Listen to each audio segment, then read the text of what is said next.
Hello to the replay crew. It's one of my pop-ups here. Hey, Jonathan Colvin. Hey there. How you doing, my friend? Welcome in. Good to see you. Just doing a pop-up tonight. I've been busier than a one-legged man in a running race. Hi, Christine. Welcome in. I seen your comment. I was trying to say that I was going to be going tonight, but yep. Just went ahead and did it for 11:30. Hey, Christian. Hi there. How are you? So I'd hang out tonight. I was didn't have much going on down here. I still got my angel eggs and my Episto fry. I've been moving all of them out of that tank into the tank next door to it because the parents want to do it again. They want to breed again already. So I'm going to let them. Because I love those little Episto fry. So how are you guys doing tonight? I hope you're all doing well. I get my car back tomorrow. That's a good thing. After what, 5.5 weeks with no vehicle? Hey there, Kimony. Hi there. Hello, howdy. Howdy, Dee Dee. Good evening. How are you? Yeah, I got my car back finally. I had to go to the transmission place and have it towed to the other repair place because I had to get that oil and transmission coolant adapter put in it. And that was another big chunk of cash. So I'm glad it's going to be over with tomorrow, hopefully. Put a lot of money in that car in the last 5 weeks. I'll tell you what, about $1,000 a week. When you figure it all out, about $5,000-6,000. Hi, Stella. Hello. I just kind of on a whim decided to go live tonight, so I just came in and zapped it on there. How you doing? Just in here hanging out. If anybody wants to sit up here on the panel with me, just say so. I'll let you in here.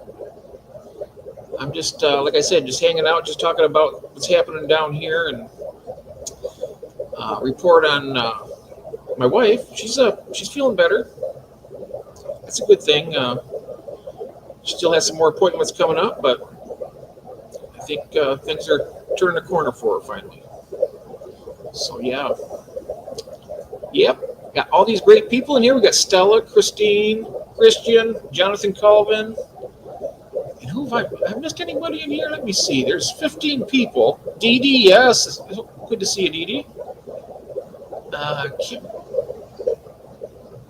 Kimony, I was right. Okay, hi there, Kimony. How are you?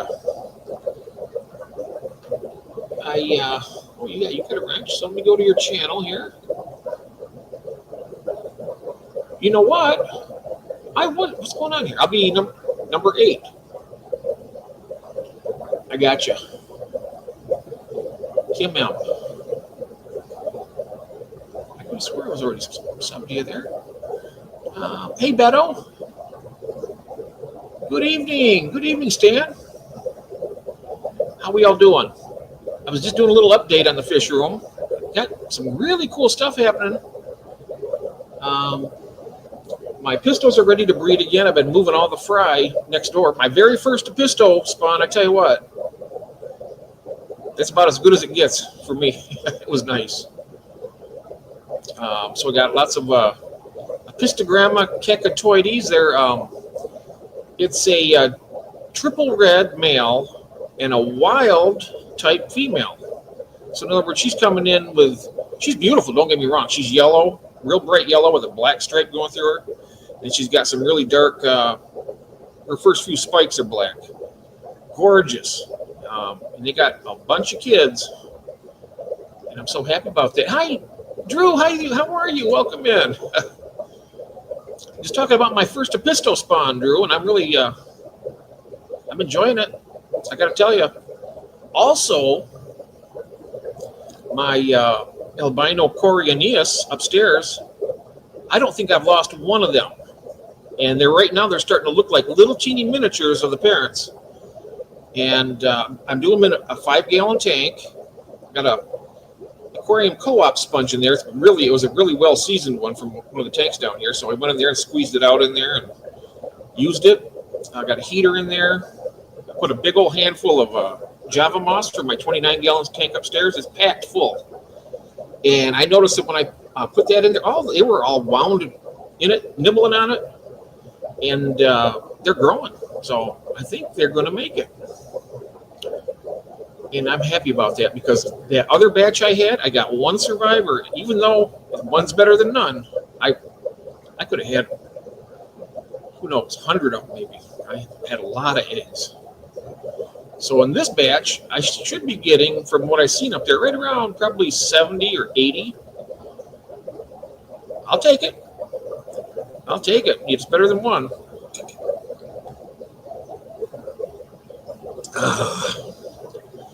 But yeah, not a whole lot going on other than all that stuff. Of course, got the angels. I'm going to leave them in there because they laid the eggs right on the pipe on the. Oh, thank you, Christine. Thank you so much. Hi, Cheryl. Welcome and thank you very, very much, Christine. That's so kind of you. I got my phone on the charger here, so after a little while, maybe I can go on there and take you around and show you all the stuff I'm talking about. This is basically a pop-up. Otherwise, I would have prepared for that ahead of time, but I was like, for me, sometimes it's like, I don't know if I'm going to go streaming until I'm streaming, I just don't know. But Cheryl, I don't know if you just heard all my albino cories. This time, I got them in a 5-gallon. They're doing really well. I've been feeding them Hikari First Bites, and now I'm also crushing up some of my flake food here. Really fine, and they're eating that. And then I put baby brine shrimp in today also. And I had to start a new batch. I got a new batch going.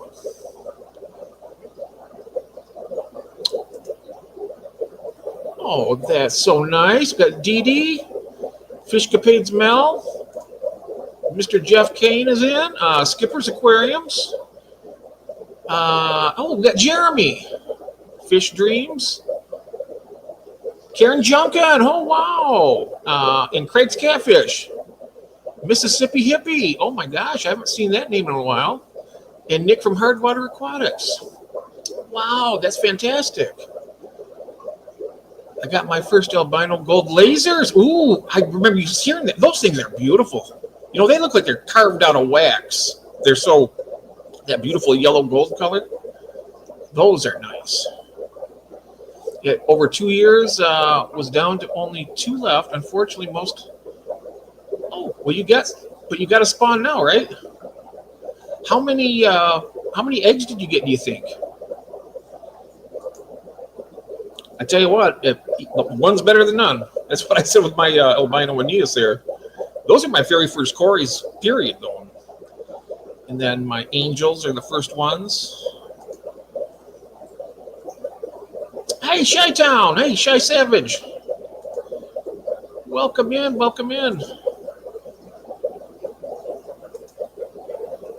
That means I'm going to have to get another type of cories now. What should my next type be? You guys tell me. I was thinking, I was down to 2. I was thinking either the orange Venezuelan or the salt and pepper. The Paleatus. I think they're Paleatus. Yeah. I like them. Hello. TK, hey there. I was a little bit later. TK asked me if I was going to go live, and I said, I was thinking about it, but I wasn't sure. And then I was sure, and I came down here, so. Hi, TK. Oh, by the way, guys, TK was asking me earlier, and I know that Boots Cats Rachel does. If she comes in, I'll ask her for you, TK, but he's looking to buy spawning mops. And I know that a lot of people out here make them themselves, or if you know somebody that makes them and wants to sell some, have them get in touch with TK here because he wants to get some. Was that okay, TK? Is that how you wanted it? He was a little bashful to type in the chat asking if anybody knew anybody that had any. So I told him I would step up for them and ask. So we all take care of each other around here. I got you. I got you covered there, TK. We'll find some mops for you. Thank you very much, Cheryl. I tell you, I'm really happy about it. And they're up there. They're getting chunky. Though I want to ask you: is it common for some of those fry to get really big? I got some others that are still tiny. I mean, it doesn't even look like they're from the same batch, but they are. Some of them are really small. Some of them are like, ready to go in the tank almost with the other ones. I don't know if that's typical or. Cinnamon, hello. Hello there. How are you? 87 eggs. Whoa. That is sweet. That is really cool. Wow. Well, you know what? I was looking around. I got I'm getting my breeding projects finally started out pretty good here. I got my Bimaculata, Ivanacara Bimaculatas, the dwarf cichlids. I got them split up now. I got 2 trios. I got a male and 2 females in the 29 over here. And then I got a male and 2 females in the 29 over here. And their tubes are all down. So I bet you they're going to be, they may have already laid eggs right now. When we go around, I got my little, I got me one of these so I can finally go around and check things out. I had one before, but I lost it. Really irked me. I'd love to have you do a little tour of your place there. Drew, that'd be fantastic sometime. I see someone is being kind, sharing memberships. Yes, that's Christine. Just like her name says, sweet. She's very, very sweet. Thank you so much again, Christine. That's so kind to you. You are such a wonderful person. Paleatus are super easy and forgiving. Okay. I think that makes my mind up then right there. I like them, so that's a good thing too. Yeah, I asked if you were going live too. Yeah, you did ask, and I wasn't sure. I should have just typed back.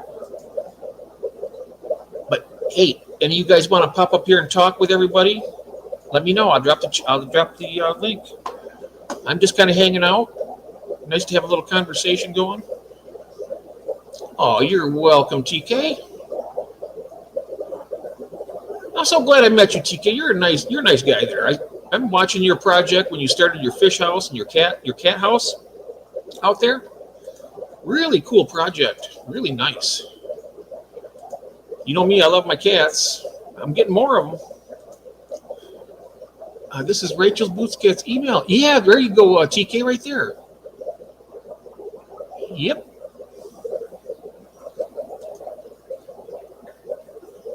Some eat more and grow faster than others. Ah, okay. All right. That makes sense. Because, man, the size difference is just, it's a big difference. They're like 3-4 times bigger. I'm like, dang, they get much bigger, they're going to start eating them. I do have the albino ones, yep.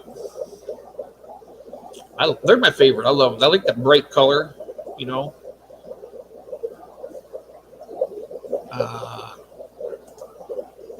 Where did you on my?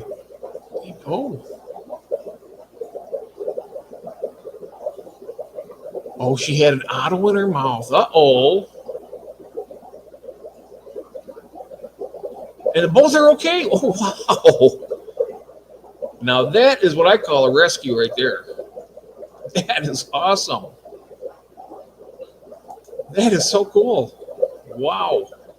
Yeah, holy cow. Good day, Glenn, mate. How are you? How's Australia treating you today? I wish I was there. We're having our winter starting up over here in Michigan. I hate winter. Maybe I should move to Texas eventually. I don't know. Who knows? I don't relish the thought of moving all these tanks. I can tell you that. I'm not going anywhere. I'll be here. I talk a big talk sometimes, but I wish it was. I wish this was Texas. Let's put it that way. Um, that sounds like an albino stir by. Ooh, only 5 hatch, fingers crossed for the next batches.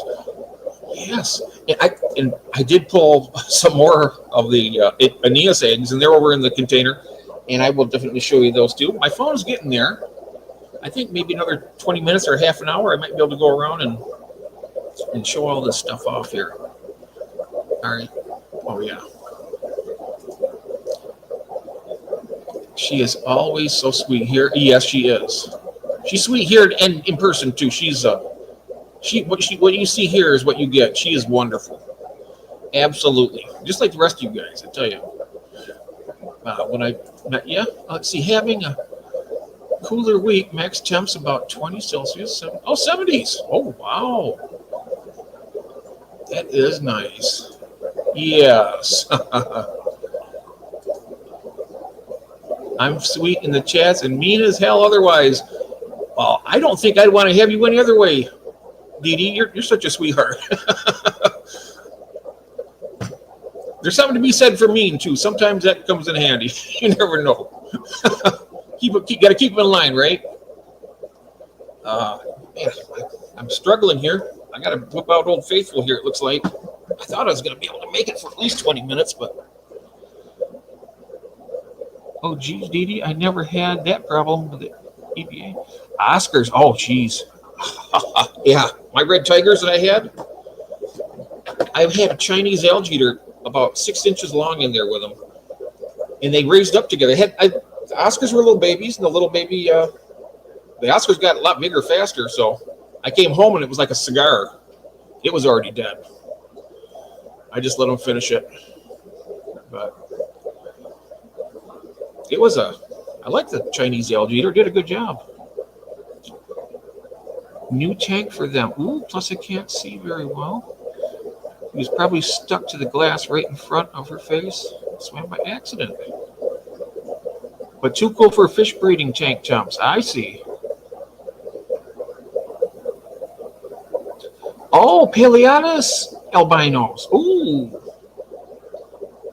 Oh, yeah, that's right. I remember those. I married a man with the last name Sweet. I got to kind of live up to my name. Well, I think you're doing a damn fine job of it, Christine. You're bringing sweetness to that name. Ain't no doubt about it. Both are doing good. A lot of angels are about to go to the LFS. Ooh. Very nice. Let's see here.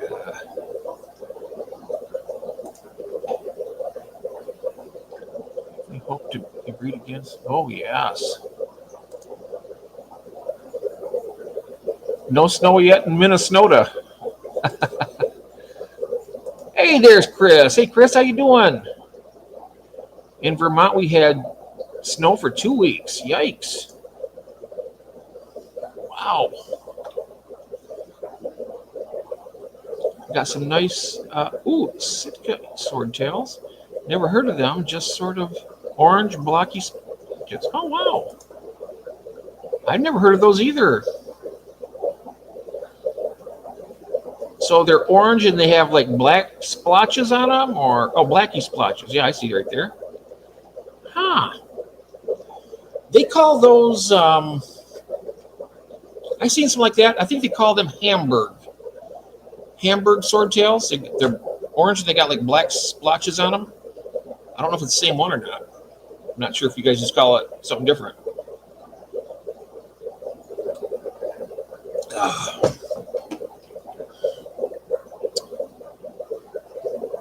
You came a 29 gallon. They're half off. Oh, yeah, they are.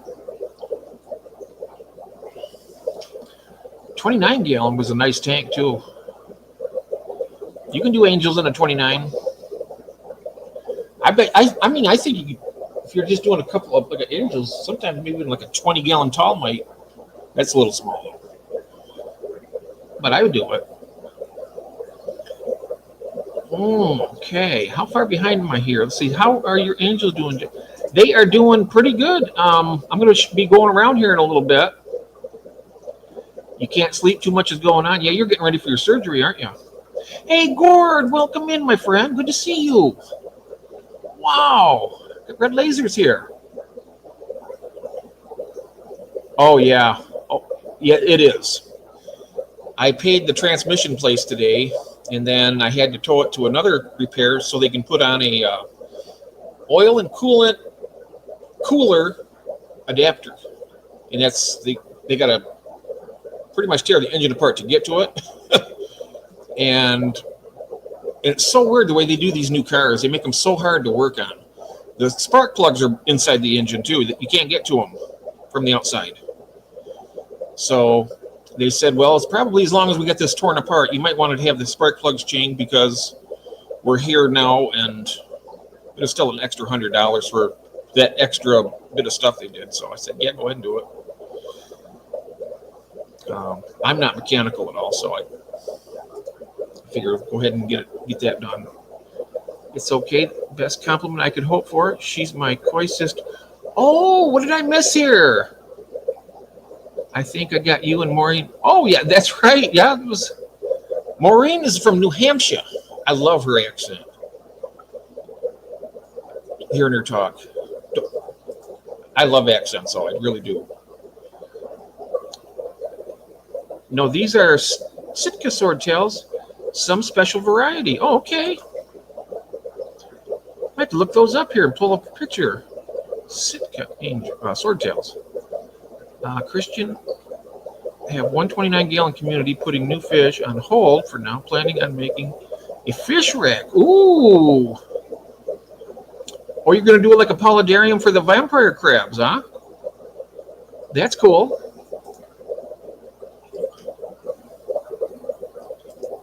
Well, it's so good to see you, Gordon, here. How are your fish doing?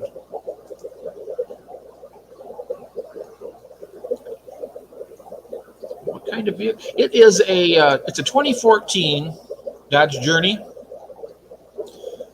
Just a front-wheel drive. V6. I think it's a 6-speed automatic transmission. It's a nice car. It's a perfect size for Kathy. She can sit up high enough where she can enjoy the ride, but she doesn't have to use a stepladder to get in like she did that truck. She almost fell off that thing. I was helping her too, and she still almost fell off. Drop a link and I will come up. Yes, excellent. Where are you at there? Invite, yes, copy. All right, there we are. And I'm watching. There it is. Sorry about that. I'm behind in the chat, aren't I? How long ago did you ask for that? About a half an hour? Not too bad. There we are. I don't think I've ever had Dee Dee on here before. Wow. Sweet.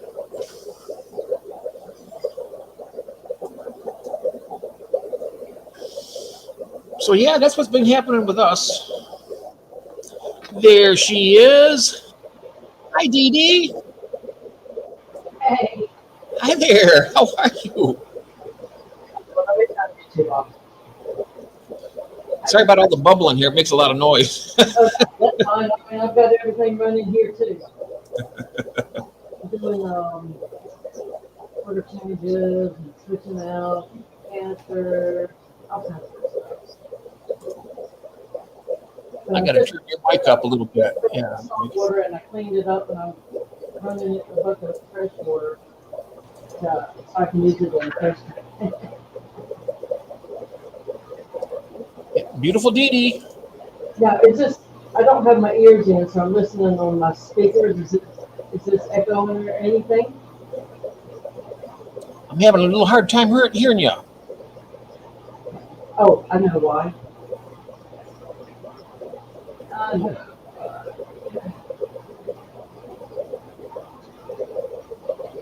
Oh, that tank behind you. Look at that. Wow. That better? Oh yes, much better. Well, I hooked up my old camera so I could like put it on a tank, and for some reason, it keeps wanting to go back and use that as my primary camera and microphone. But heck, it's way over at the other end. So Oh, I'm looking at that tank behind you right there. Wow. this Is is this 125. I just moved my discus from the 90 to the 125 oh, because they were all on top of each other. oh But I wow. had three and never hardly ever saw them. So I got three more, and they're all like fighting in the front. So Oh,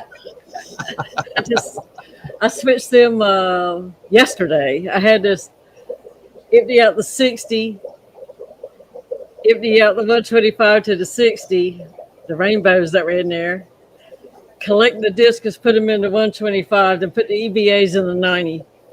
And it's like it was hard because you know you always have to empty the whole daggone tank to catch that last thing. I hear you. I've been moving fry all day today, and I still haven't gotten them all moved. They're hard little buggers to catch. I tell you, I was in there for probably an hour and a half. I got most of them, but I know there's at least 10 or 15 more in there that I missed. To Because see if those, this works. oh, here we go. I'm gonna put you on the big screen. Hold on one second here. Let me put this right over here. There we go. All right. Trying to get set up where I can do more than just sit in the same spot all the time. Oh, nice. This tank has a lot of those plants that I got off of your auction from David. Oh You yeah. see, you see his stickers. Oh yep. That Rotella might boat. not be where the plant is anymore, but that's what I do till I learn the name of the plant. Ah, yes. I love that look with that all those plants in there. Look, it's like a jungle kind of. It is a jungle, and it was scaped 2 months ago, and it's like it has turned. Everything's growing crazy. I can't keep up with it all. I like it. That's a Well, nice. I just like you got to let things ride to do other projects. You can take me down. Oh, I'm finding the button there. There we go. Yeah. Yep. Mm-hmm. Yep. Oops. My tanks. I tell you what. When you say you got that scaped, and then you're saying you don't like it so much right now, that looks beautiful compared to the ones. Well, everything has like because it's got CO2 on it, and everything has just like gone everywhere, like everywhere. Because I've been doing a lot of outdoor projects for the last month, and so my tanks, I only come in here and do what I barely have to do, and then they get behind. Of course, I didn't plan on moving these three big tanks. That was just something else that got worked in. Just like I went to look for a tool, couldn't find it in the big shed, so I spent 3 days reorganizing the whole big shed. That wasn't on the plan either. So it's like things keep happening. Sometimes things get out of hand like that. You start one thing, and it's like you got to do two other things to get there. Yeah, and but I said I wanted to get a list of projects done before Thanksgiving because I want to just bake cookies and visit after from that time on. So I'll catch up the tanks later, but I'm down to my last project that I had said had to happen. So, but heck, I've worked in like 6 big projects that wasn't on the list. You're always going to have projects, right? You're be something coming around the bend anyway. But I don't know. It's at tax time and right before Christmas. I want to like organize. Like tax time, I want to organize the attic. I don't know why. Something is definitely wrong with me. I wish I had that get up and go to do that. I mean, I would love to be able to have that I have a hard time getting started doing anything anymore. I just look at it, think about doing it, and then I don't do it, and then I wish I would have, and then the next day I do the same thing. Well, that's why I had to set a deadline. And the lights are going off. So if not, you just kind of being retired is like, you don't have deadlines anymore. You think you can get everything done anytime, and you can't. But so I had to have a specific date, and And lo and behold, Yeah. I actually stuck to this one, and I'm proud of myself. Oh I got yeah. I was building a display case today for Butterfly's collection of nutcrackers. Oh And so I've got wow. to have it ready to put the decorations up. I have to. Yeah. So, Christmas is gonna be here before we know it. yeah, and I'd like to start. Look, as soon as you wash the dishes Thursday night, I want to start pulling out the tree and stuff. So, it's got to be Mhm. ready. So, I've got the carcass put together and some of the cross supports. So, tomorrow Nice. I'll be able to finish it easy. I'm looking forward to Thanksgiving dinner. I can tell you that. Uh, we're going to my sister's, my wife's sister's place. Are you? She, yeah, she lives about 45 minutes, about maybe an hour from us. Not too far. We go and visit her every week, and then we're going to go there for Thanksgiving. I think we're going to stay the night and then come back on Friday. Oh, nice. Just go there and A eat. pajama party. Yeah. Yep. Lots. Lots of Chrysler. times I go visit my cousin, and she's only an hour, one each direction. But like if I go up there, I have to make sure I don't need to help Butterfly with homework. So that's 5 o'clock-ish or so. Well, heck, it's dark at 5:30, 6 o'clock, and it's a long, desolate ride. So if anything happens, nobody will know. Tony falls asleep at 7:30. He'll never know I'm not home until the next day. So if I start getting tired, I just stay the night, Yep. and I'll wake up like at 5 o'clock and come on home. I don't mind driving in the dark in the morning because it's going I to get don't, light soon. I don't like driving at night. And I tell you, I really hate driving at night when it rains. I can't see nothing. That's my And worst look, driving. They're raining at nighttime. I used to drive my old 2003 S10. I still have it. But I told my cousin, I said, I need to borrow a flashlight because I believe the flashlight hanging out the window would have brighter lights than that thing does. Because you can't drive 55 and it's a 70-mile-an-hour road. But if you drive 55, you can't hardly see because, it has those overhead lights and Oh yeah. you know how the things get covered over with that yellow film. And I don't hardly ever take it, but if I have to haul something that I don't want to mess up the other truck, I will. But it's like you got to try to get home before dark. But Now you yeah, in Tennessee, right? pardon. Are you in Tennessee? I'm in North Carolina. Oh, North Carolina. Okay. I hope the drivers there are a little more courteous than they are here. They don't even want to dim their bright lights here. Well, it just depends. Of course, luckily nowadays most people have the auto lights. So if you can figure out how to set the daggone thing, and then Yeah. when you do get it set, you take your car in for oil change, they reset everything, and now you're driving down the road and it's not working. Well, you can't see in the dark how to. So I have to pull over, get the book out, but you got to do what you got to do. Yep. 'Cause if I want to go, I got to go. That's right. I'm a homebody, but if I want to go visit, and everybody lives away from me, so I have to drive. Yep. Same Yeah, here. the modern headlights are so much brighter, and you just get spoiled. Oh yeah. They are. Oh, Western Australia is where he's from. Give me two. It's someone else's job to put it all together. I'm missing some of the chat here. I'm just trying to catch up a little bit. Yeah, I don't know what they were talking. Oh, he pulled out the Christmas stuff out the attic today. Oh yeah. I didn't even put up a tree last year. I'm doing it this year though. Man, I do miss my 2x4 tree. I really miss that. You what? It was a Christmas tree. I saw it on Pinterest or something many years ago. And you just take 2x4s and you angle the cut and make like an A, connect it together, and then I used screen and put over the top of the 2x4, and you just hang a wire, and you can actually hang it to the wall. It's a flat tree, and then you just put your balls and your garland and everything through those little holes in the screen, and The blue tree that you see on my YouTube channel, that is that tree, and it does not look like a flat 2x4 tree. But it's so easy because when you're through, you just throw a sheet on it, carry it to the shed, and stand it up beside the wall. And it's done. And next year, you just pull it out, set it up, plug it in, and it's ready.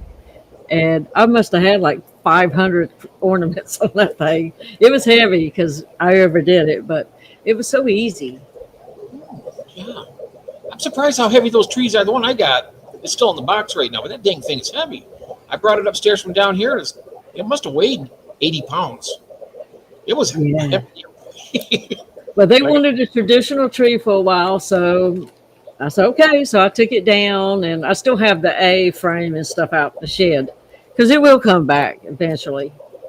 Now, when you say traditional tree, you're talking about a live one? No, we get the pre-decorated, pre-lit ones. Oh, okay. That string of lights is that's brutal. Yep. I remember we used to get those the live trees and all those Oh, they needles. smell good though. They smell great. I like to go by the lots. Yeah, that's fun. Yeah, Nathan, I'm still up. It's unusual anymore. I used to be up every night at 2 or 3 o'clock on somebody's live stream, and then up again in the morning. Hey, Nathan.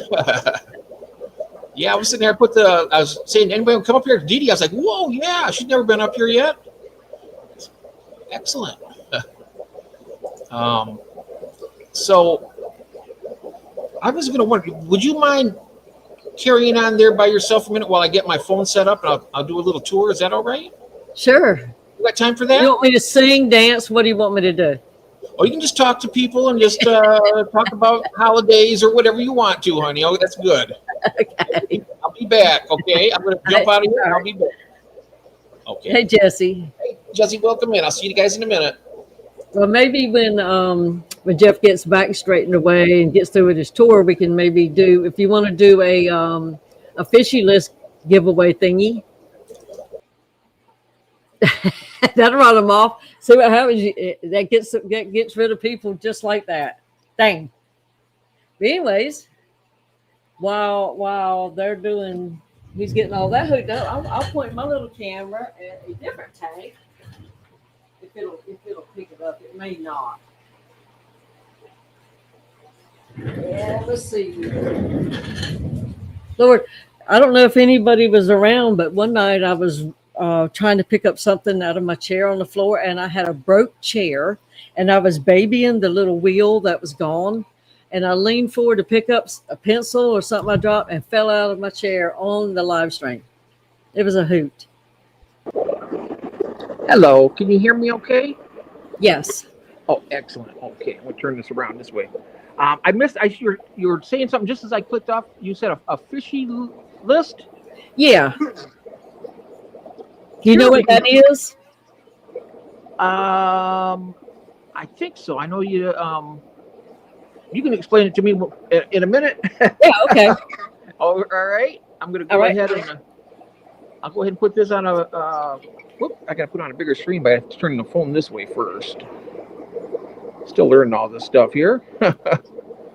Where in the world is it? Oh, down here. Okay. Nope. Looking for the place where I make the change the size of the screen here. I don't normally do my phone, so it's the reason why I'm here it is layout. Okay, there it is. Let's see if that worked. That worked really well. I can't see it all. Oh, geez. Oh, no. Oh, man. Oh, what the heck? Let's do this. Okay, there we're back. Now, let's try that. That works better, doesn't it? How does that work? Does that look okay? Yeah. All right. Okay. I'm going to start over here. I want to show you these. Let's go this way. Get you guys all jostled around here. I'll put my hand there so that way it doesn't go shaking all over the place. Here are these little shell dwellers. They got a bunch of new fry in here. These are the Neolamprologus multifasciatus. Mm-hmm. Lots of little babies in there back in the shells. I brought about 6 of them down here, and I got all these now. So they've been doing good since I brought them down. Lots of little fries. Okay. I've never had those. I've always said I would one day, but so far I haven't. Oh, well, these guys are breeding like crazy, so, let me know if you do. I got them. Nope. I got them. All right, this tank over here, this is one I just set up not too long ago. And, of course, everybody's hiding right now because the crib male down there. I got a pair of albino cribs in here, and then I got that Ivanacara bimaculata. There he is down there in that little castle down there. You can see him poking his head out. And there's one female. It's like he was peeping around to see if he was still looking. Mm-hmm. That's the female right there, we see. And then there's another one. She's probably, right down there. Nice. And all their tubes are down, so I think they're getting ready to breed. All right. My brine shrimp, I just got another batch going. Fed that all out earlier today.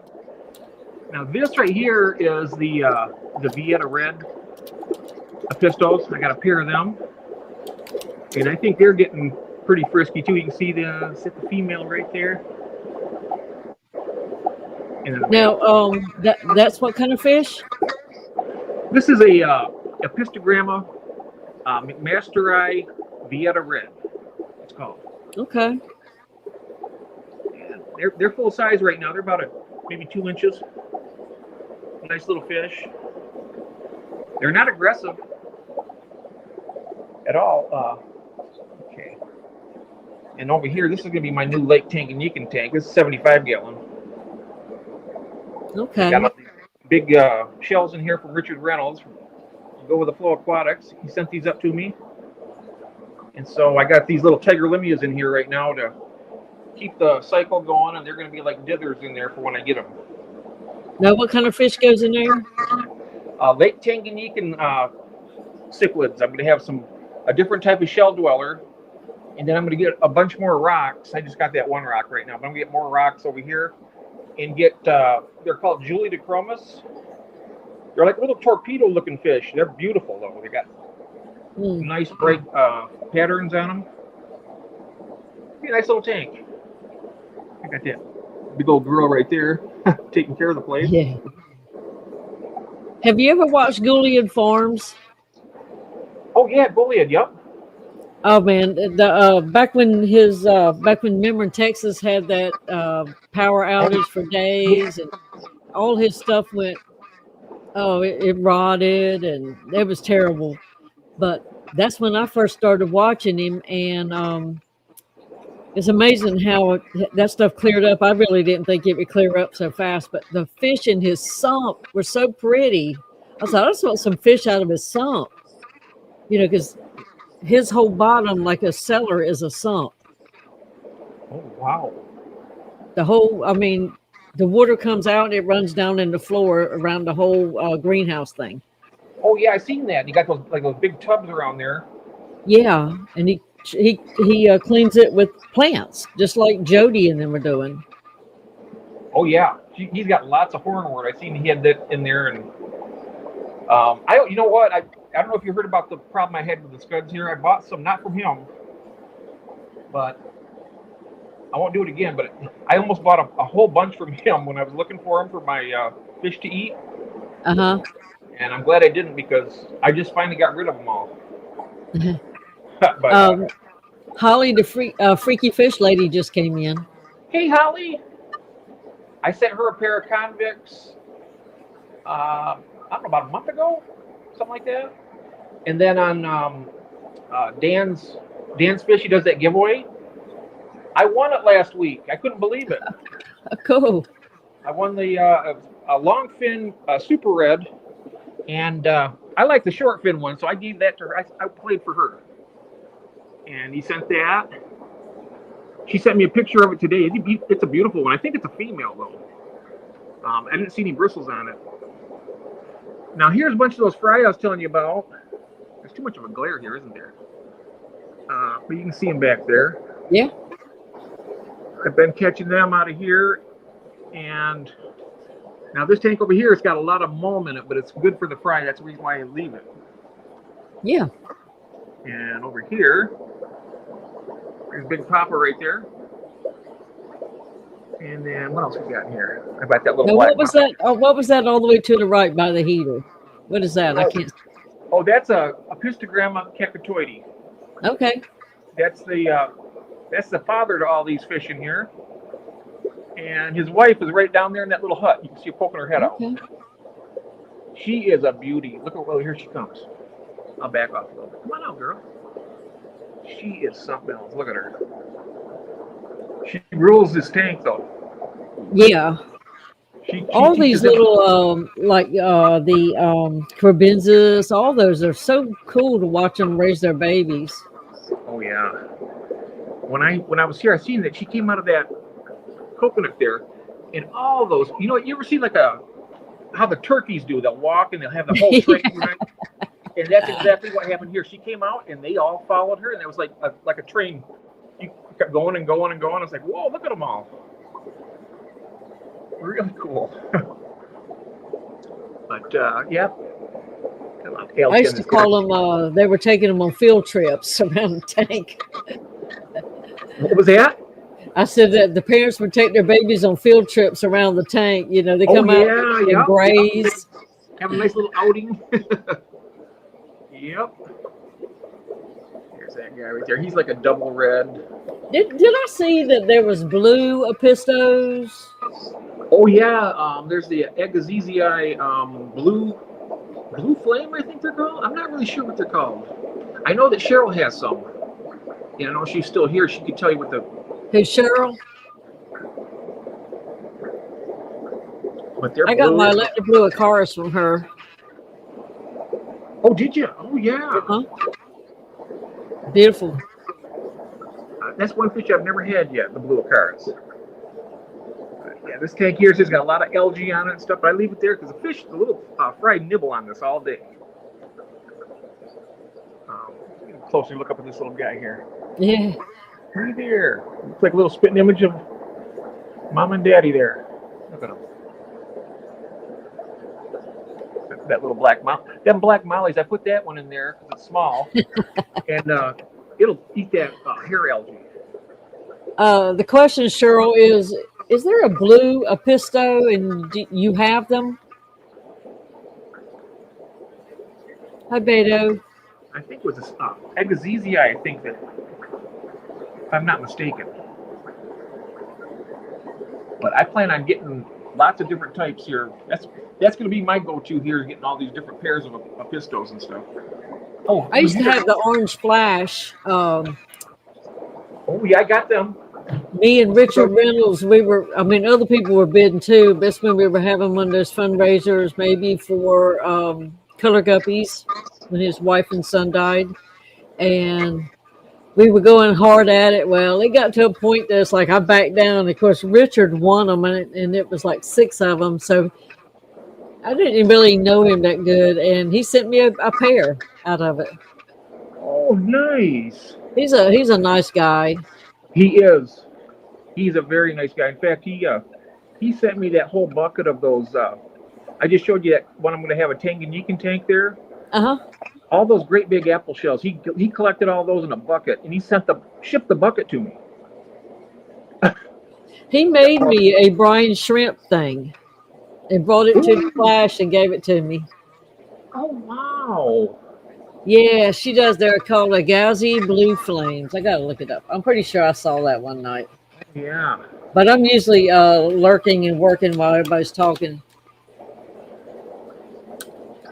These are right here we're looking at. That's one of the female Ivanacaras. The male, I think, is over here in that hut. Let me grab my little flashlight. If I got it in my pocket? Nope. It's over in there. Over on the desk. Let me grab that. I'm going to grab that. And we'll take a look. There might be some eggs in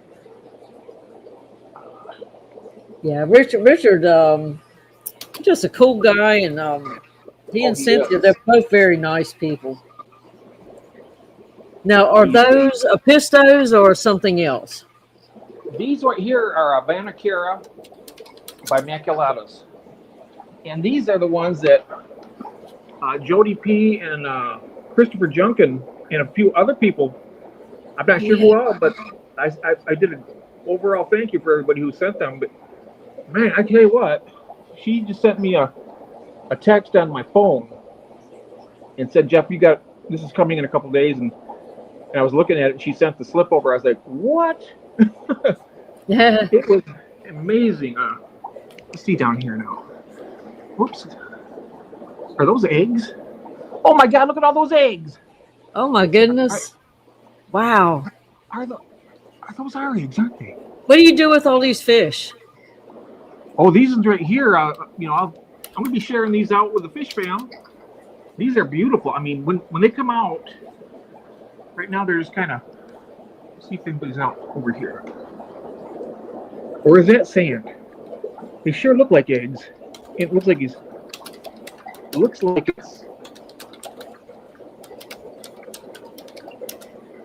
I didn't know if you raised them and sold them to your store. Oh, these ones right here, these right here are pretty new to the fish hobby. What I want to do with these ones, I could sell these to the store, but the first batch, like I told Jody, I said when I get these, the first batch of these and raise them up, I want to share them out for free with everybody in the fish family, whoever wants them, and then I'll sell them after that, the next batches. But I just figured, pay it forward, and I just put these black mollies in here because keeps these guys. Tell you what, I put them in here and all that aggression stopped. Really nice. But yeah, these guys are kind of hiding out a little bit. That hut there, and also this big shell. One of them stays in here too. I'm not sure if it's in there right now. One was staying right there in that shell. Yeah, turn around this way now. This 55-gallon tank here's got a little bit of everything in it. Got the big old daddy down here. He might just have some babies in there right now. He might. He doesn't like that when I do that. Yeah, better leave him alone. Albino crubensis, there's a pair in there. Got a pair of fire mouse in there. He's a nice looking fish right there. Yeah, they are pretty. Cheryl said she almost bought a pair of Betta albimarginata today, but the fish goal for the year was 30 species and variants of cories, and she still has 2 more to go, and time is ticking. Oh yeah, I love those LB marginatas. I had a pair, and they breed. They bred for me.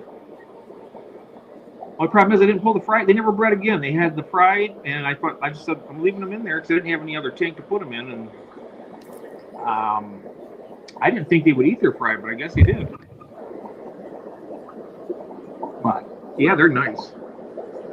That's the female firemouth right there. You can see her stomach. I know they're getting ready to do something.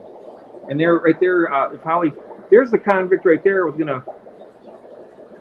know if you wanted another pair or not, but I got him and the female right up there. She's behind that heater. But he's nice. Now these aren't too bad. I mean, he's a little bit not real aggressive, but he can be a real jerk. This one right here can, for some reason. You can watch him down here when he comes down here around them crubensis. Let's see what he does. Or that convict there. Well, now he's being behaved. Look at that. How big are they? They look kind of nice sized. This right here is probably about 3 inches. Yeah. About 3 inches, I'd say. And he's still growing, though. I mean, he's growing pretty fast. He was only about, I don't know, 1.5 inches in there about 2 months ago. He's put on a lot of size. And then I got the female albino over there. And down there, under the heater right there, it's a female albino crubensis, and that's the male there with her. This tank's got way too many fish in here to be breeding, but this is kind of like a catch-all. I have something that, you know. Well, you know, that's what happened to 55s. They end up catching everything. Mm-hmm. Yep. It's kind of a catch-all tank. Yep. All right, let's go over here and look at the Corys now. See what's going on over here. June bug, only Oscars came in. Hi, June. Okay, here we go. Let's see here now. Now Yeah, this is the late night hair, Beto. This isn't to have fun mermaid hair. There's the little one that made it of the last batch, and he's growing pretty good. He's getting bigger. And then here's the other ones. They're kind of just chilling right now. I've been pulling eggs. And down here, I don't know if you can see them. They just hatched today. Nice. Can you see those little, they're little, no, these are tiny, tiny. That's the first Cory egg I ever learned how to pull and hatch them out. Was albinos. Oh, yeah. And you know something? I'm going to show you something here. This tool I got from David, you put it in there and you take it up like this and get all the eggs. You don't drop any of them. Wow. It's that one from Aquarium Co-op here. Uh-huh. You put it on the glass. Put it on the glass like this and just kind of slide it on up, and they just go right in there nice and gentle like. And you take them over and dump them in that container. You don't squish any of them? What's that? You don't squish any of them? Nope. Well, I don't know if they do or not. I'm very careful. There might be one or two that might get possibly caught, but I think majority of them do pretty good.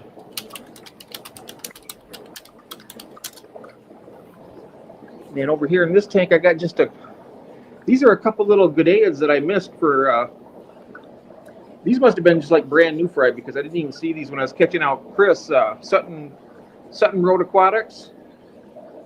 I sent him all I had, and then there's two little fry here that I missed, Chris. Maybe next spring I can send them with something else to you. Oh, He has three. He can give you one whenever. Just Google it to see how they look, and if it helps, you let me know, he said. Oh, okay. Look at these peacock gudgeons. I love these fish. Yeah, I'm a blue hair June bug.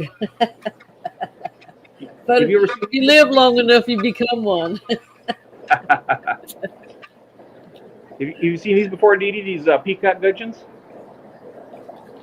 That's one? Peacock gudgeons here. Yeah. Have you had these before? No, I've never had any gudgeons. Oh, wow. They're a beautiful little fish. Look at that. I see that. And they breed in like a PVC pipe you put down the bottom here.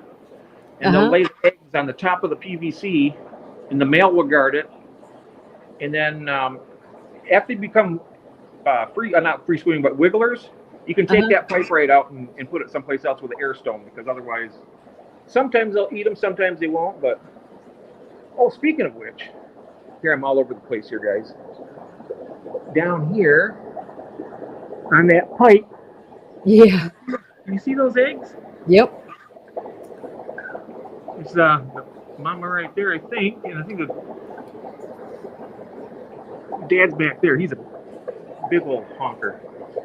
I got them at the same time, and they were the same size, so he's bigger and has that big bump on his head, so I'm pretty sure that's got to be the male. Yeah, I think the males have that little lump.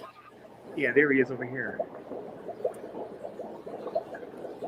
Yeah. I had a pair in with the rainbows at one time, and they would guard those little eggs. They'd always have them on the filter pipe.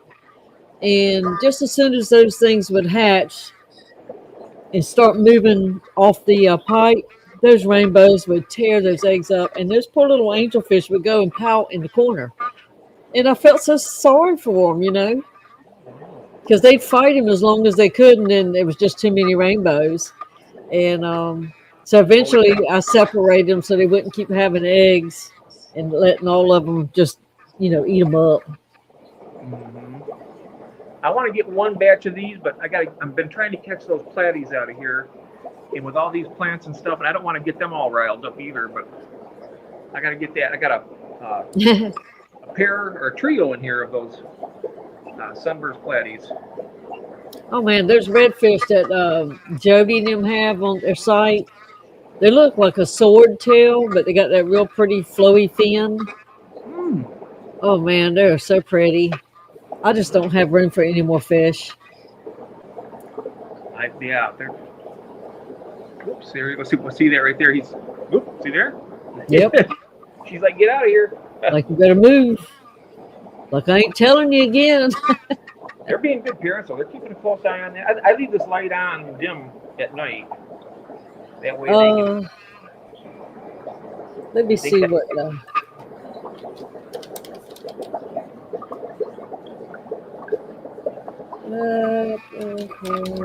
I can't see the chat right now, but everybody. Here's the orange flash. Let's see if I can pull up their site. I don't know why I don't make it like on my what do you call it? Will you save it as your favorite? Because I look at it a lot. All right, let's see. They are the red eye red cauliflowers, swordtails. Oh yeah. Oh my God, they're so pretty. Got a cauliflower. Yep. Here's that orange flash you were talking. Here he is. Oh, Dan got a couple. That's right. He did an unboxing. He got a couple of them. Ooh, I saw that. nice. And let's see, now Now, there's a Cory that I like, but I don't have a tank for them. what kind of Cory? The now let me see if I can figure out.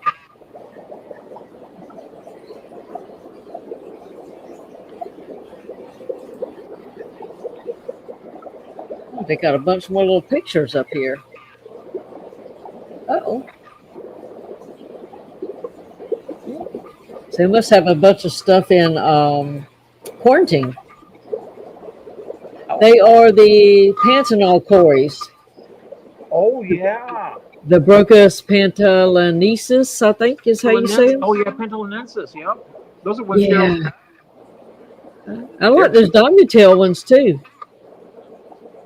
Now I do have the green laser Cories, Oh, green. Oh wow. but Those are nice. they are so hard to catch. They do not want me to film them. Yeah, they don't like to. No. Camera I have either. 7 or 8 in the tank, and when you get the camera up there, you're lucky to see 2. Now, have they give you any eggs yet? Huh? Have they given you any eggs? The green lasers? No, they just they were babies last year. It takes them a little while, I guess, to mature. Okay.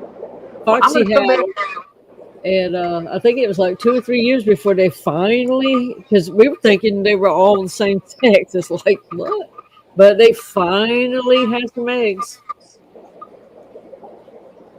Good. Now my orange Venezuelans, they'll breed almost in your hand. They are like, if you want to learn how to do Cories, that's the ones to get. The orange Venezuelans? Yes. Ooh. I like It them. is nothing for me to come back and have 200 eggs on the glass. But they were in with the rainbow, so, you know, the rainbows are going to get those eggs. Nice. And I hatch out a few every once in a while. But I can't. I mean, I've got like 30 in the tank, and I keep taking them to the fish store. Good night, yeah, Pete. they've got lots of them. Oh, Cheryl says, I heard. Who is GIPG? Who is that? That's Pete. His name is Peter. He's from Belgium. Peter, that's right. Have a good night, Peter. I have Where's to it pull it up every time, and I don't know why. I can't connect that to anything.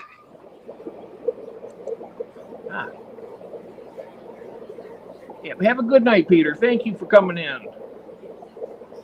I have some duplicaries I can't find. Oh, really? Duplicarius. Nice. Yeah, and they can only be in one tank, but it's like covered in plants. And look, when I had them in just the swasser tank, I had to literally pick up the swasser tank to see them because they hide real bad too for me. And if they're in this other tank, I'll never find them. It's got so many plants in there. But I never see them run across the front of the screen or nothing.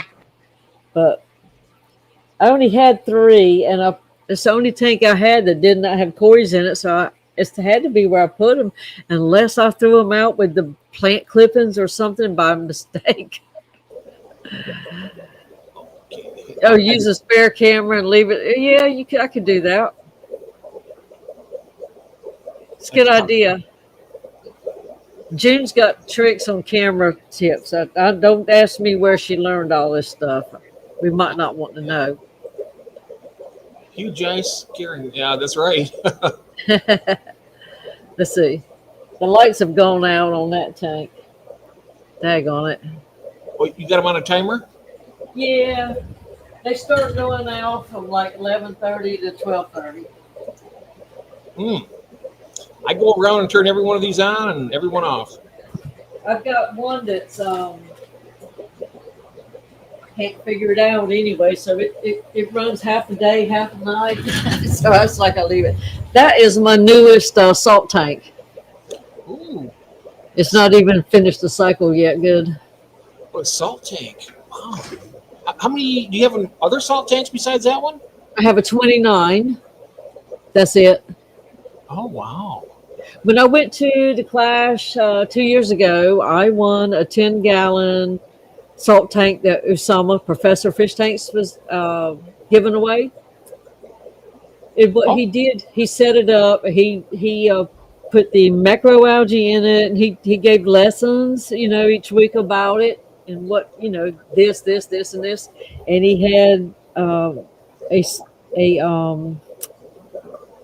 the silver molly that had been converted over.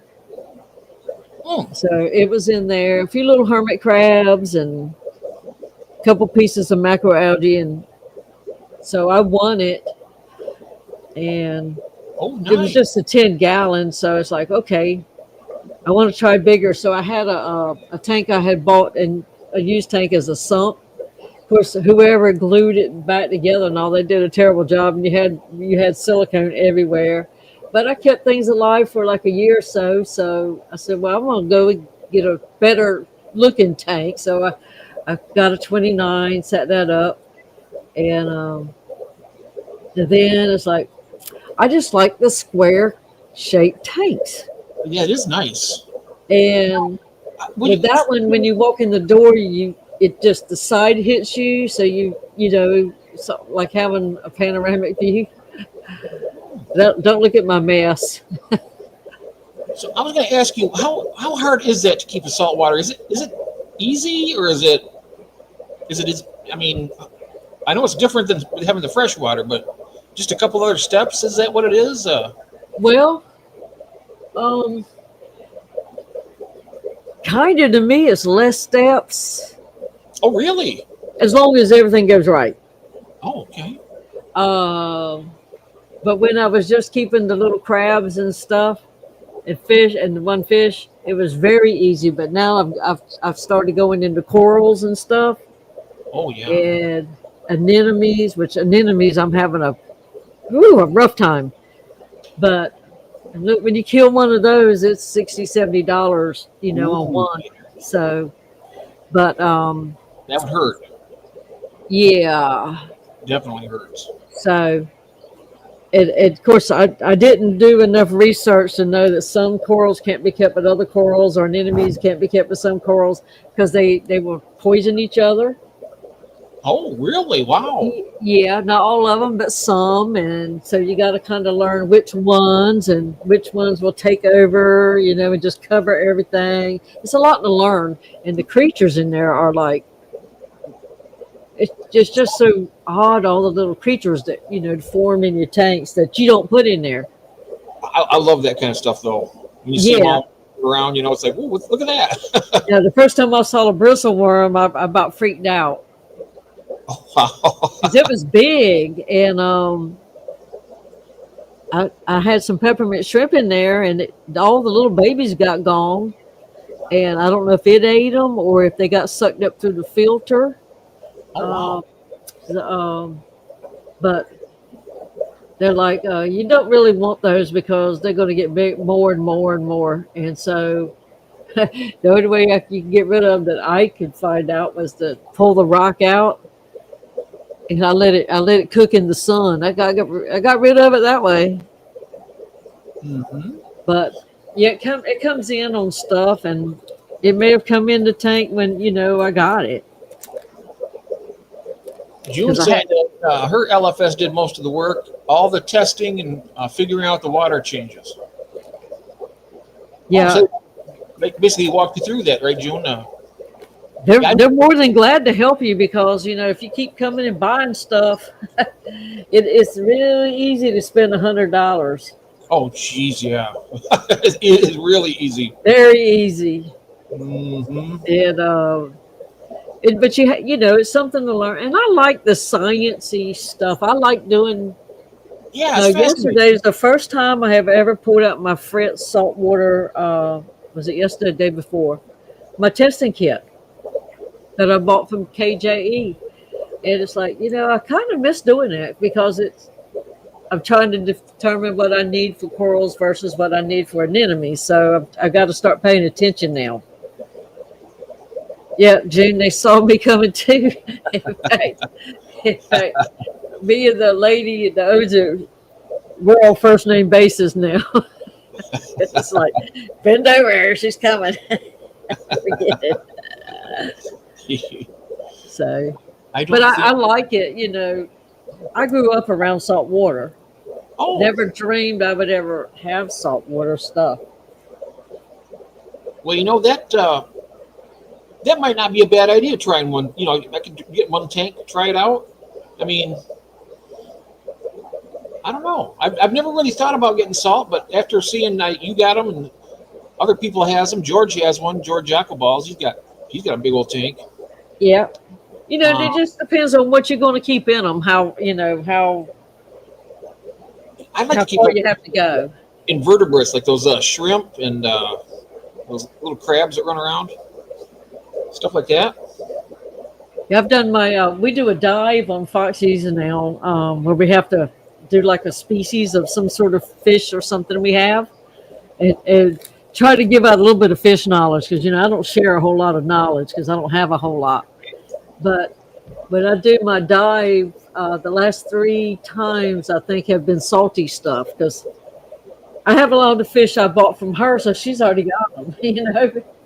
So I run out of fish, but she don't have salt, so I can go into my salty stuff and Mm. uh, that way. And they have some coolest snails. June said she had Phil's number. It must have been the LFS owner. It must be. Yeah, Phil was my LFS. Yep. Yeah. And And you got to have a good LFS too. But they will help you because if it costs too much, and if you get frustrated and quit, that's thousands of dollars they're not going to make. yes, Because if they've already got you interested, if you do halfway decent with it, you'll come back. So the relationship I've had with my LFS, when I first started back there in I think it was '74 when I started buying fish there.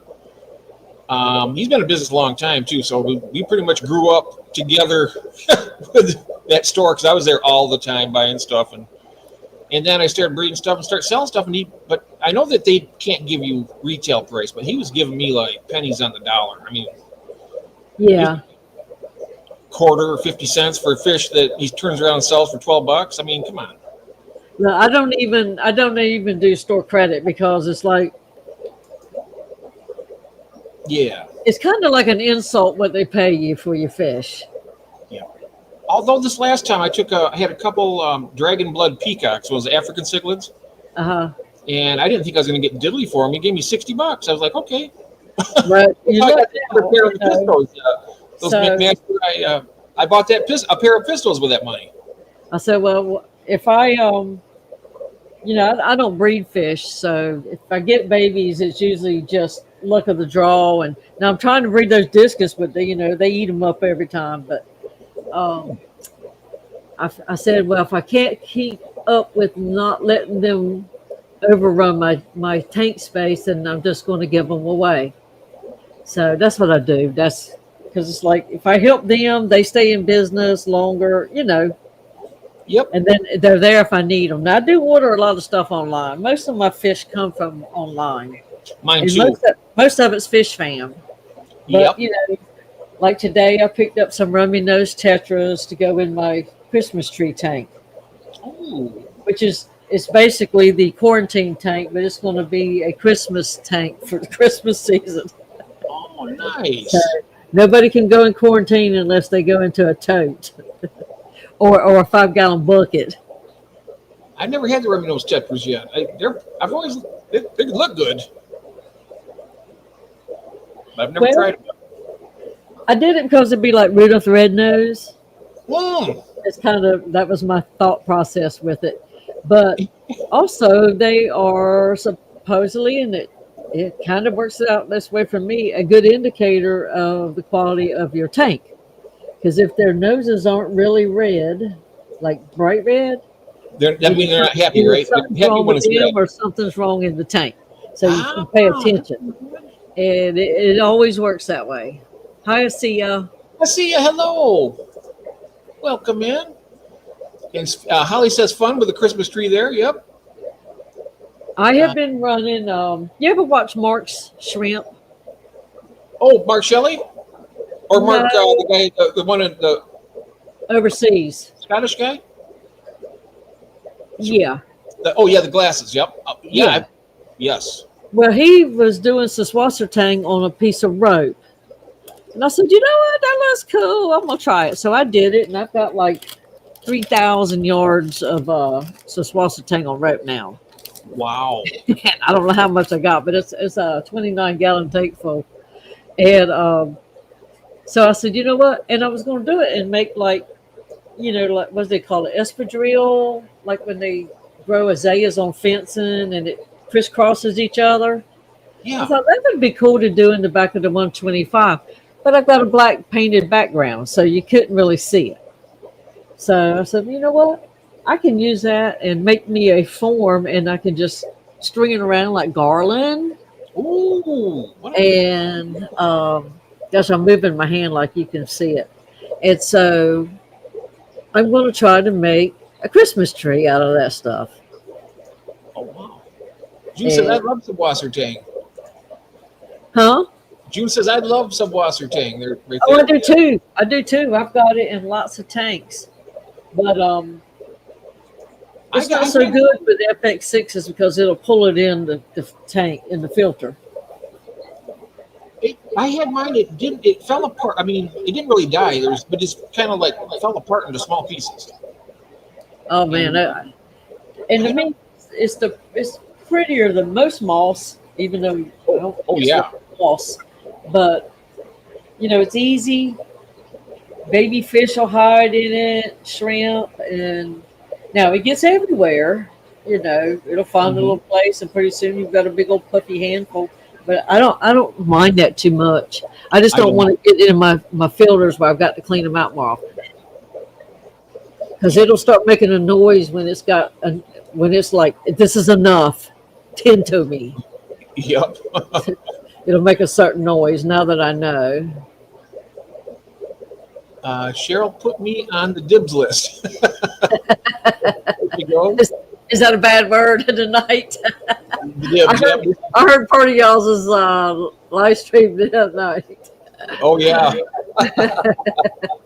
Yeah. On a bonsai tree. Now, see, that would be beautiful. Yes. Yeah. That's a great idea. That is a great idea. So you were just talking about the Christmas thingy before I left? Oh, the fishy list. Yes. Which what it is, we give people a chance to submit their entry to be put on a wheel.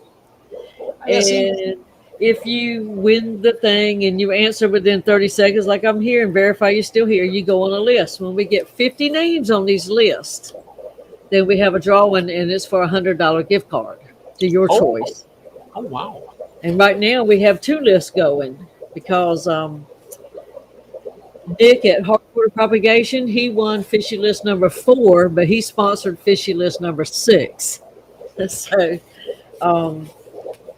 we just randomly do it. Sometimes we'll work on 5, sometimes we'll work on 6. We might have a third one going at the same time. So they're not always going to fill up in order.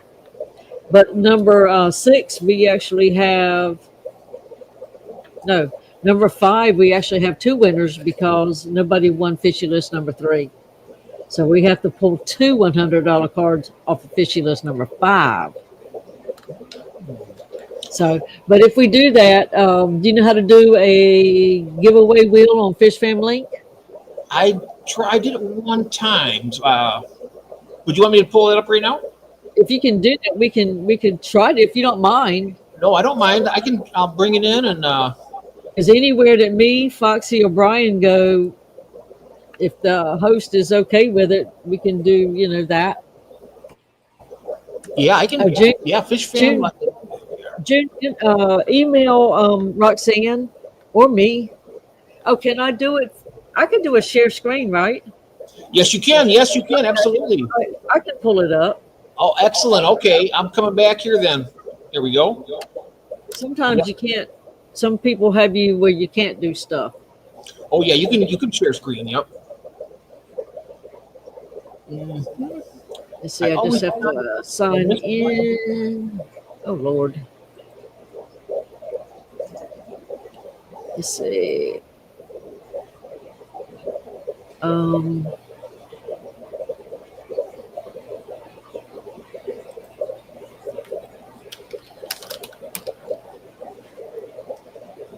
it's Jeff.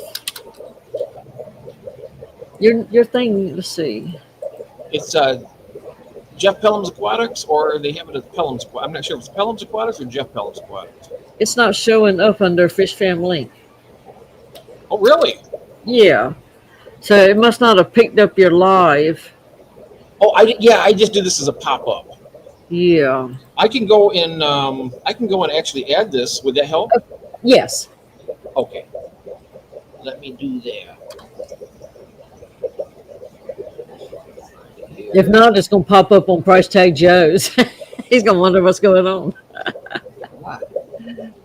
So copy that link, and then I'll go and put that into Fish Fam Link. Yeah, I normally have it scheduled ahead of time so it actually goes in there, but okay. Yeah, well, like for our ladies' night, lots of times it's like we kind of throw it together last minute because when you got 5 people, it's hard to work everybody's schedules and, is this one going to get home from work? Blah, blah, blah. Because it's like I want everybody there if we can get everybody there. Mm-hmm. And submit. Okay, I got it there. I submitted it. Let me see. Let me pull it up fresh.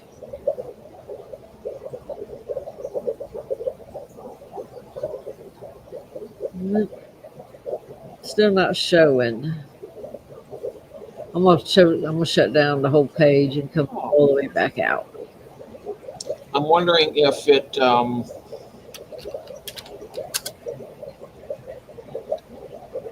Yeah, I said it did it. Try it again here to make sure I got it.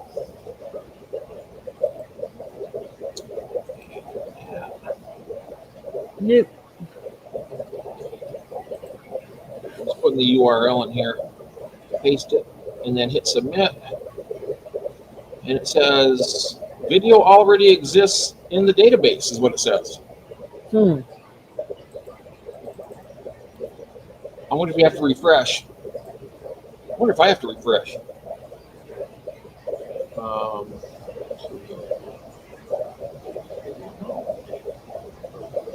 It got cold here today. We're supposed to have like 26 degrees this weekend.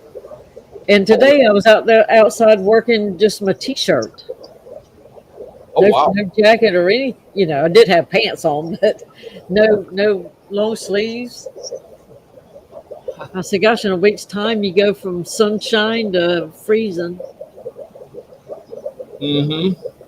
One extreme to the other. That's weird. I wonder why it's not showing up in there.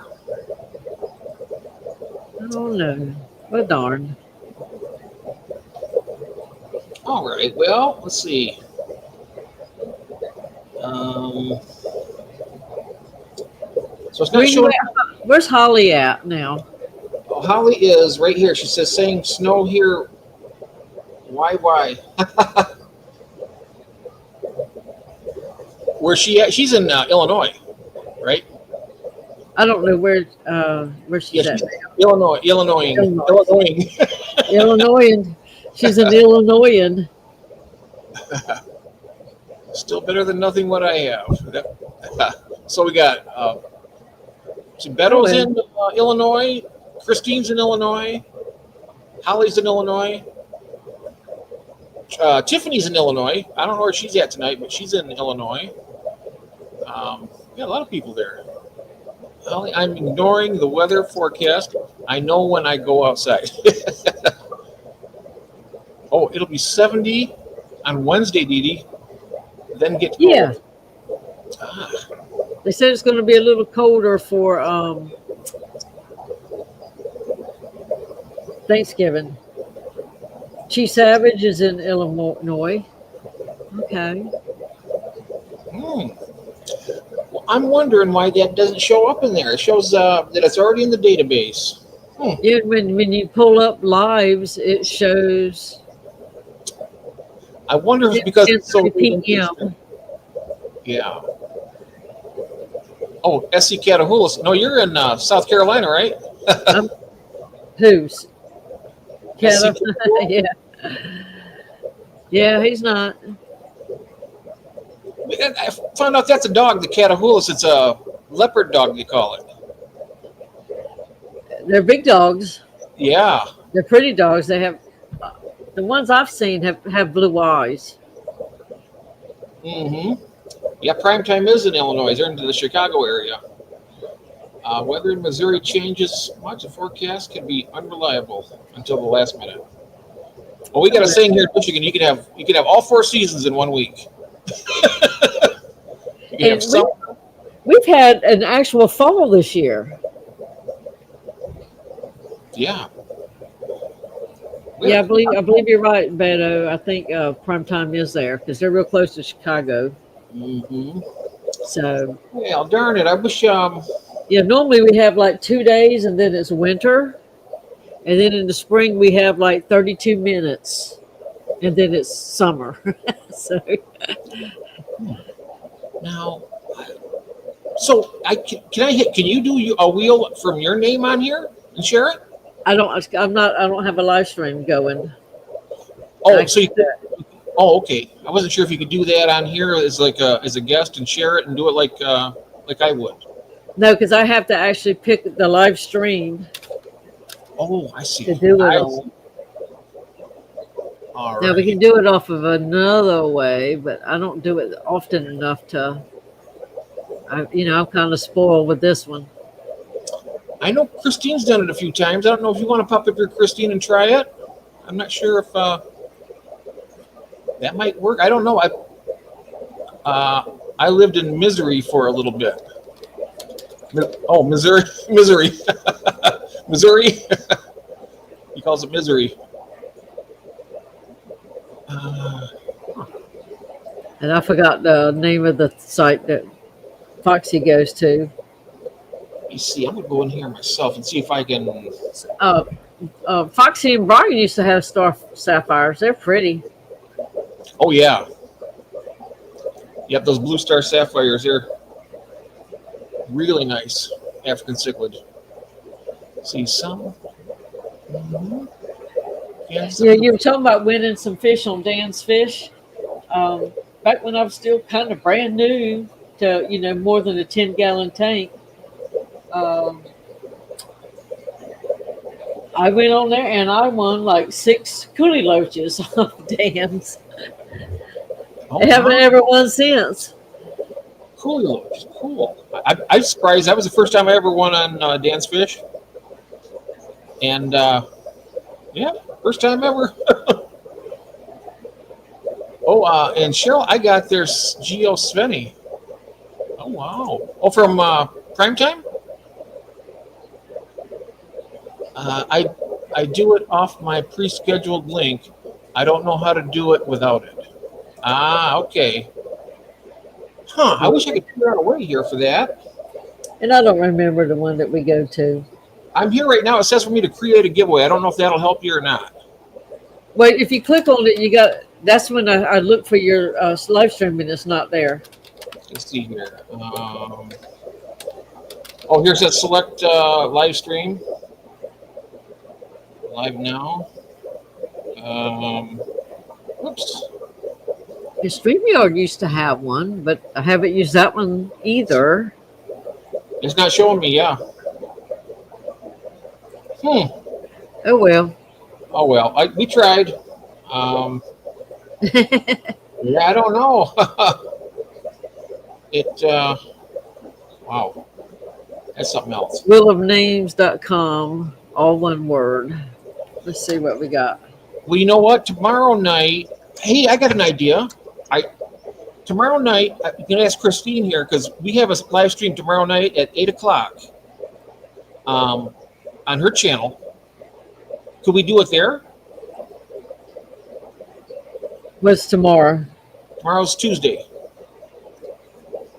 If I can get there, it just depends if I have to help with homework or not. Okay. Well, we go a little bit longer on that one. We usually do a couple hours, usually, right, Christine? So you can, if you're able to pop in anywhere in that window, probably we can do it. Now, Yeah. we can do it now, and I'll just have to write the names and put them in the wheel. I can do it that way. Oh, okay. All right. Let's see. Sure, that would be fine with me, she says. Okay, we'll try that. That might make it pretty easy. So, if you'll enter a hashtag list, I'll collect names. And put Hashtag them list? Yep. Here we go. Hashtag list. Here we go. Let's see.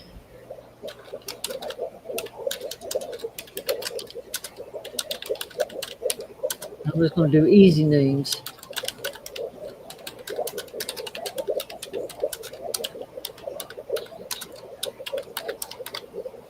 There's Holly's got her hashtag list.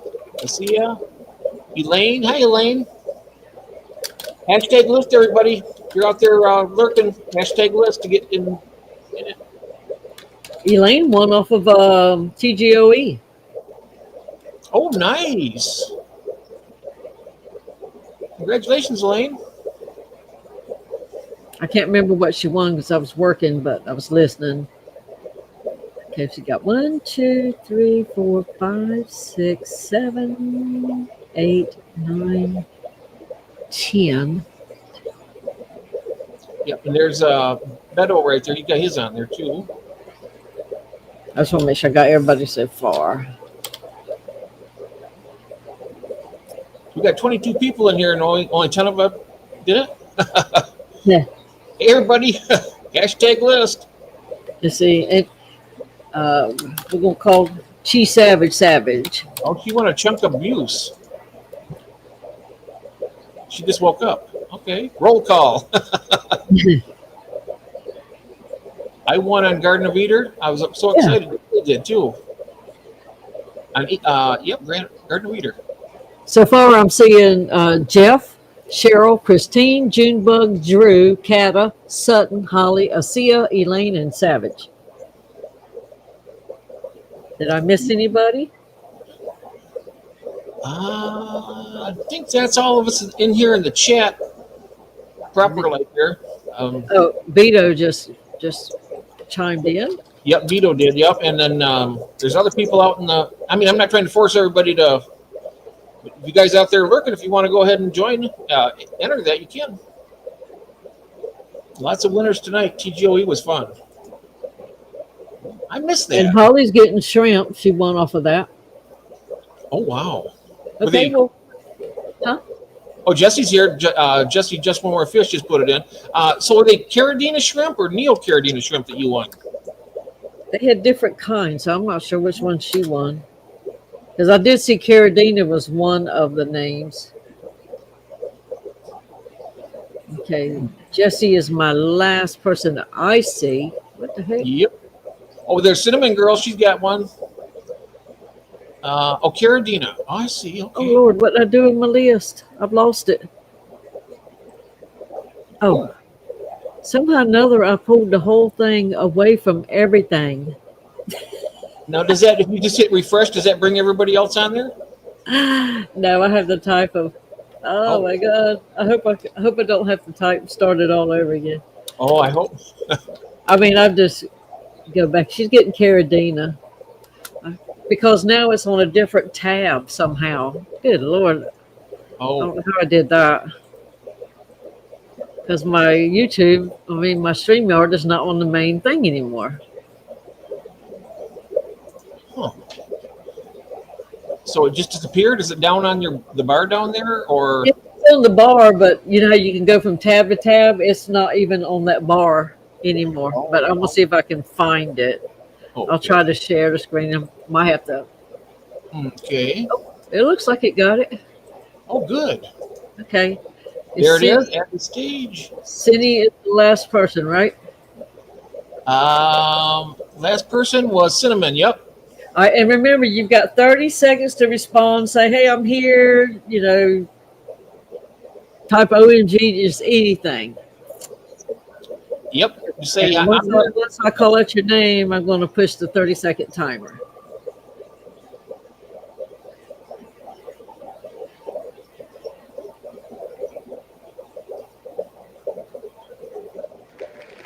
I see ya. You have 30 seconds to respond. 30 seconds. She says, great idea. I'm She's having here. to watch the YouTube. There she is. Here. She's there. Cool. Let's see if let me get back to the StreamYard side. All right. And let's go. You are going to be number 21 on fish list number 5. And we're gonna do another one. Anybody else come in? Let's see. Does anybody else come in? Same hashtag list, right? Hashtag list if you want to get on there. Gordon, he's in Canada though. Well, he can get a card. You can. I can PayPal. Yeah, go ahead, Red. Put your. You're not limited to buy anything from. I mean, we would love it for you to support Fish Fam, but if you know, that's the way it is. If you're not in this area, you have to do what you got to do in your neck of the woods. Mm-hmm. Holly, none of those will crossbreed with Neos. So there's Fish Dreams. Hey, Fish Dreams. Marty, if you'd like to get on the wheel for a chance at fishy list number 5, and she did. Yep, there you go. Hashtag list. Yep. Okay, Oh, that's Marty. Okay. Hey, Marty. And Asia is still on the list because I didn't take her off. So she's going to get a chance to Nice. win again. If you're not doing anything but getting a place on the list. So Jesse. Just one more fish. You gotta let us know you're here, Jesse, within 30 seconds. 30 seconds. There he is here. he's on it. He's here. He's on it. Just one more fish. I think that's his first time, isn't it, being on the list? Congrats, Jesse. Okay. But thank y'all for playing that. Yes, that was fun. I'm sorry it was so hard to get it on here because I don't know. I put it on Fish Family, but it's weird how it. But his timer just went off. He was so quick.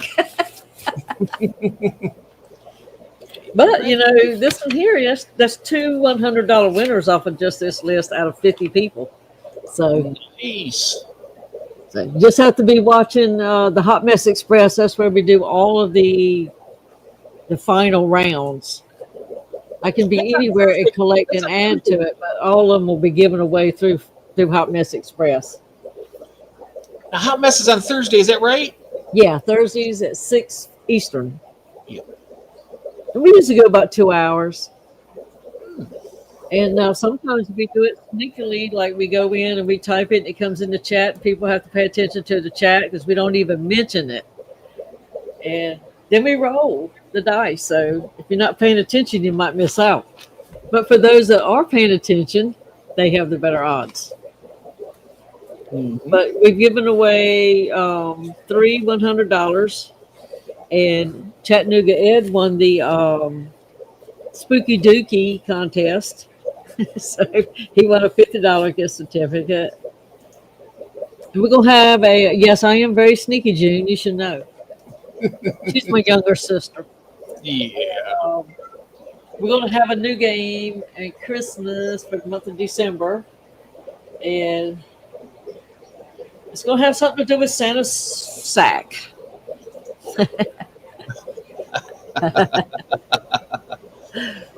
You know, we have to take it there. We just have to. Yeah, absolutely. Yep. I could have gone even stronger, but I've kept it nice for the holidays. Yeah. Well, here in the late hours, you can do anything you want. That explains it. I've been going to yoga on Thursday nights. Like, oh, that's why she's been going to yoga. Yogurt. My aunt used to call it yogurt. She said, I want to do yogurt. And we kept trying to tell her yoga. And 10 years she kept calling it yogurt. And so did it. Now I call it yogurt because every time I say it, it reminds me of her. She's gone now. So Family friendly stream. Yes, it is. well, you know, we watch Branton take showers. So Oh my goodness. so Triple B, bare bottom Branton. yeah. I made him a cartoon of him taking a shower. And so for the month of October, we did Spooky Dookie, Spooky, you know, and I had to come up with something that rhymed. So he started an OnlyFans, I take it. Did he start his OnlyFans channel? OnlyFans, bare bottom Branton. Come on in. The water's fine. Let's see if I can find that. Just one of them to show you. How about if you haven't seen it? But like when she gets a super chat or a a milestone, anything like that, we play something.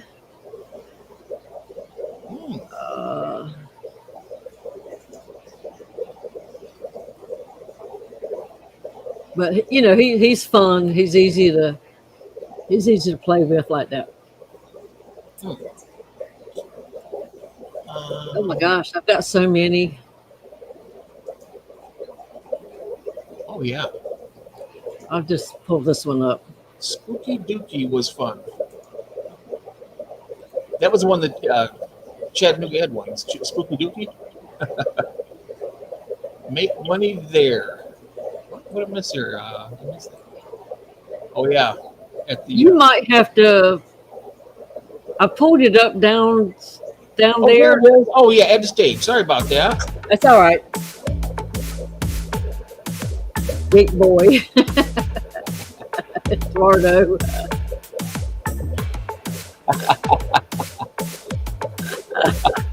Let's go.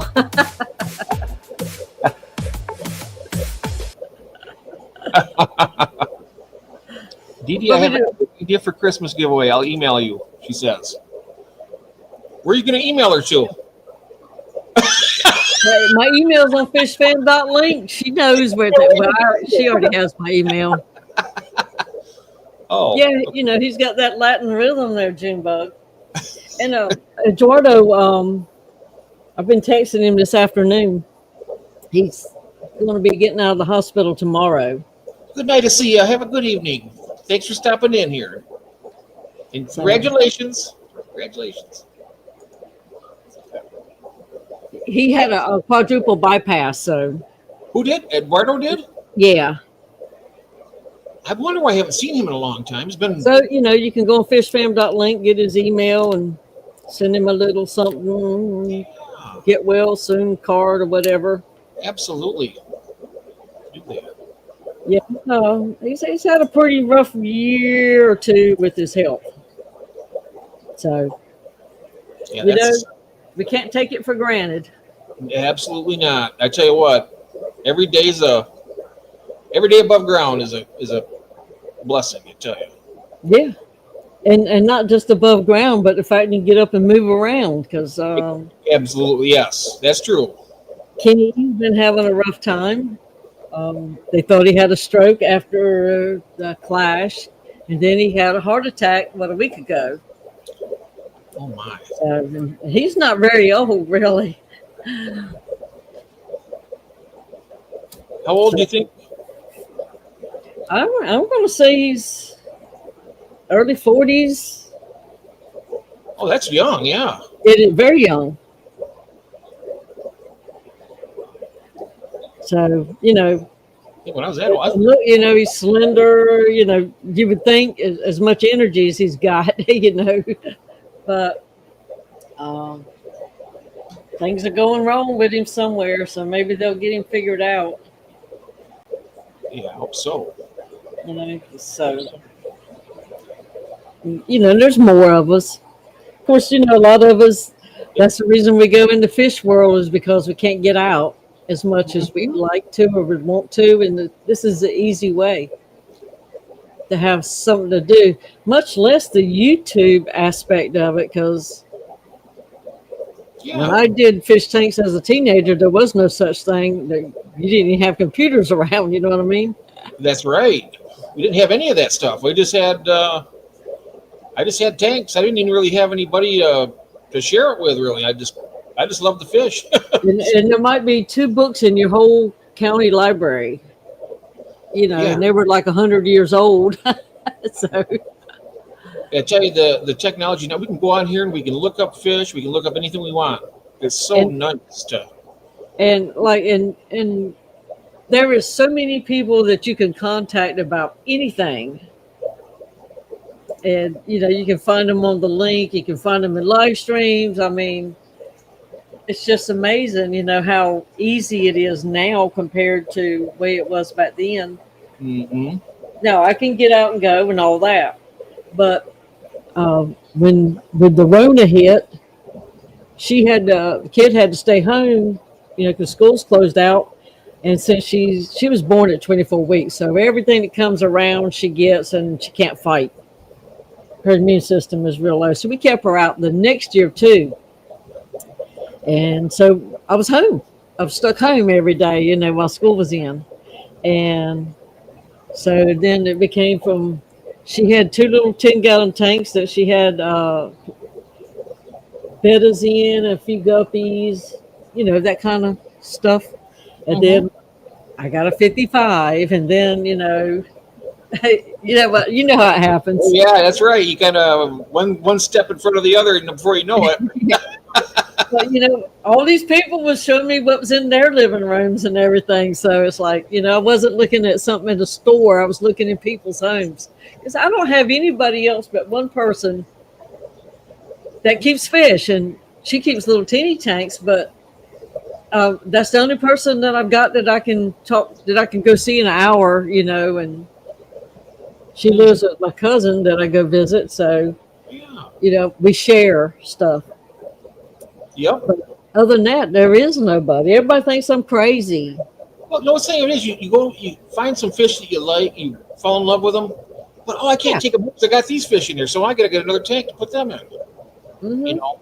That's what happens. I mean, there's just so many fish out there that we just want more. We love them. We want to have what we want.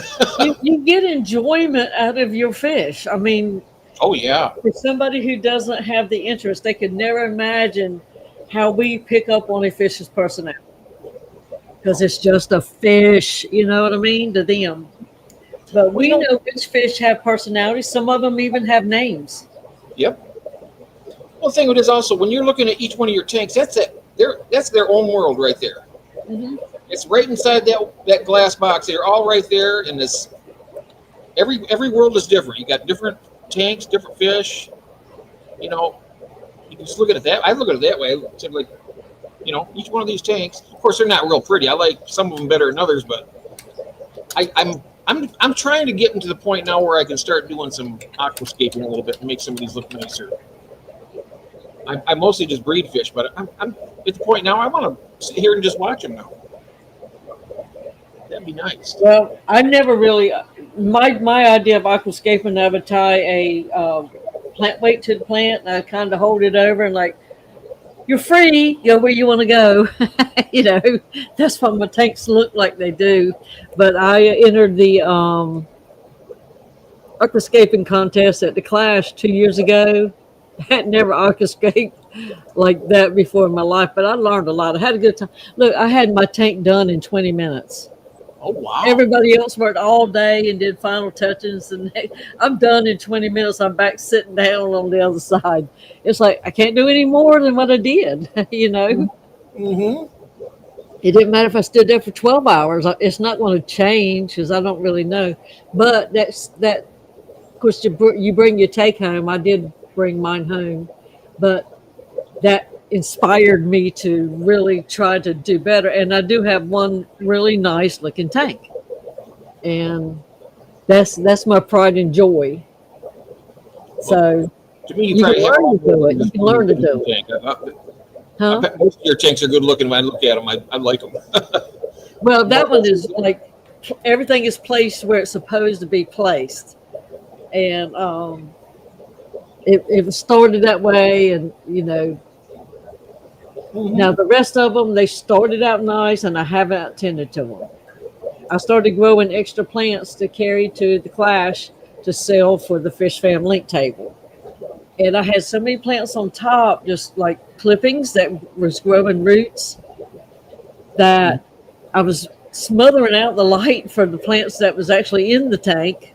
And so I almost killed almost every plant in this 125 behind me because it didn't get enough light because I'm running CO2 and, they need light in that tank. And it was so thick. I carried a 5-gallon bucket of plants packed as hard as they could get packed out of one tank.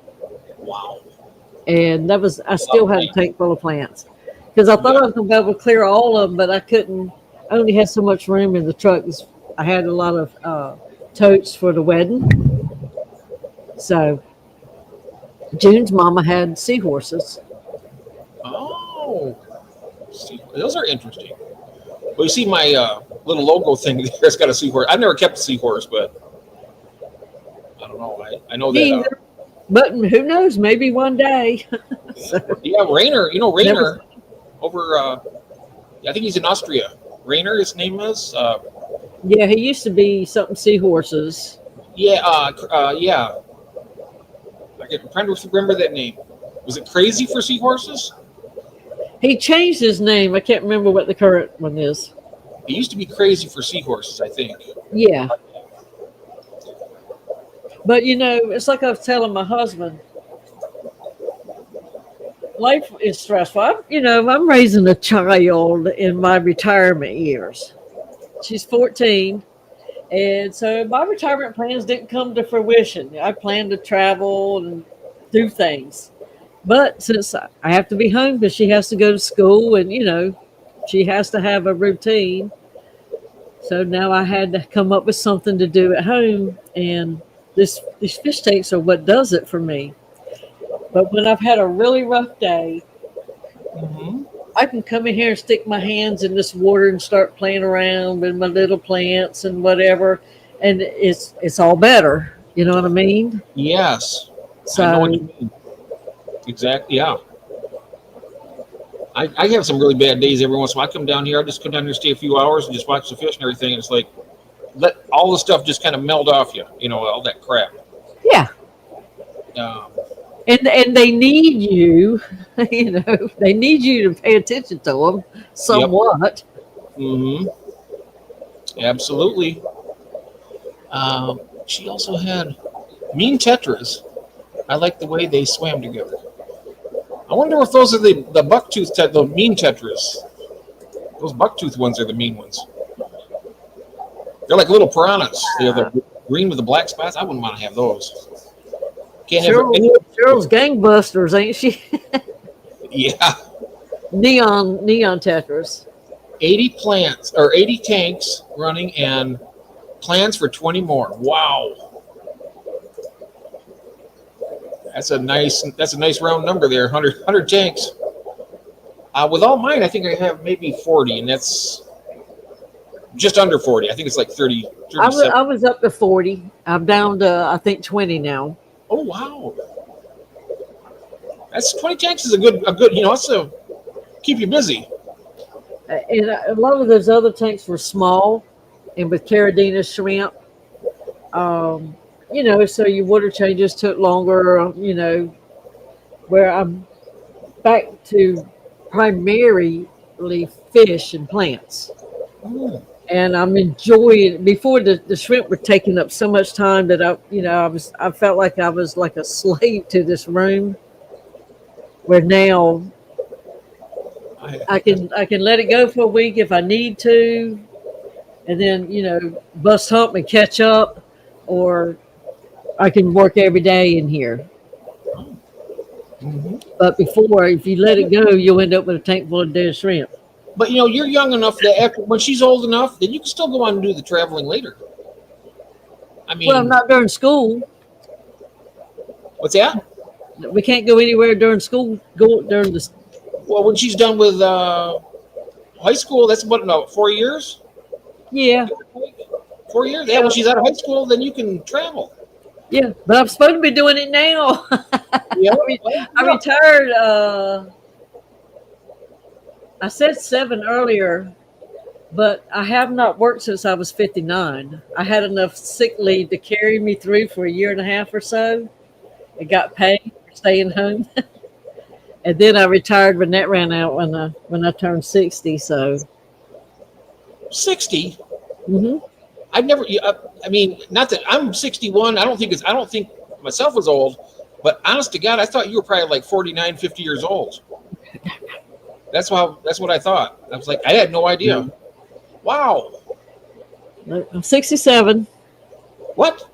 Yeah, I never dreamed that I would ever be this old. It's like, damn. You said 67? You said 67? Yeah, Oh my God! I tell you what, you're living right because you don't look anywhere near that. I mean, I think I'll be 67 in a few months. I think you forget how old you are. I yeah, used to lie about it all the time.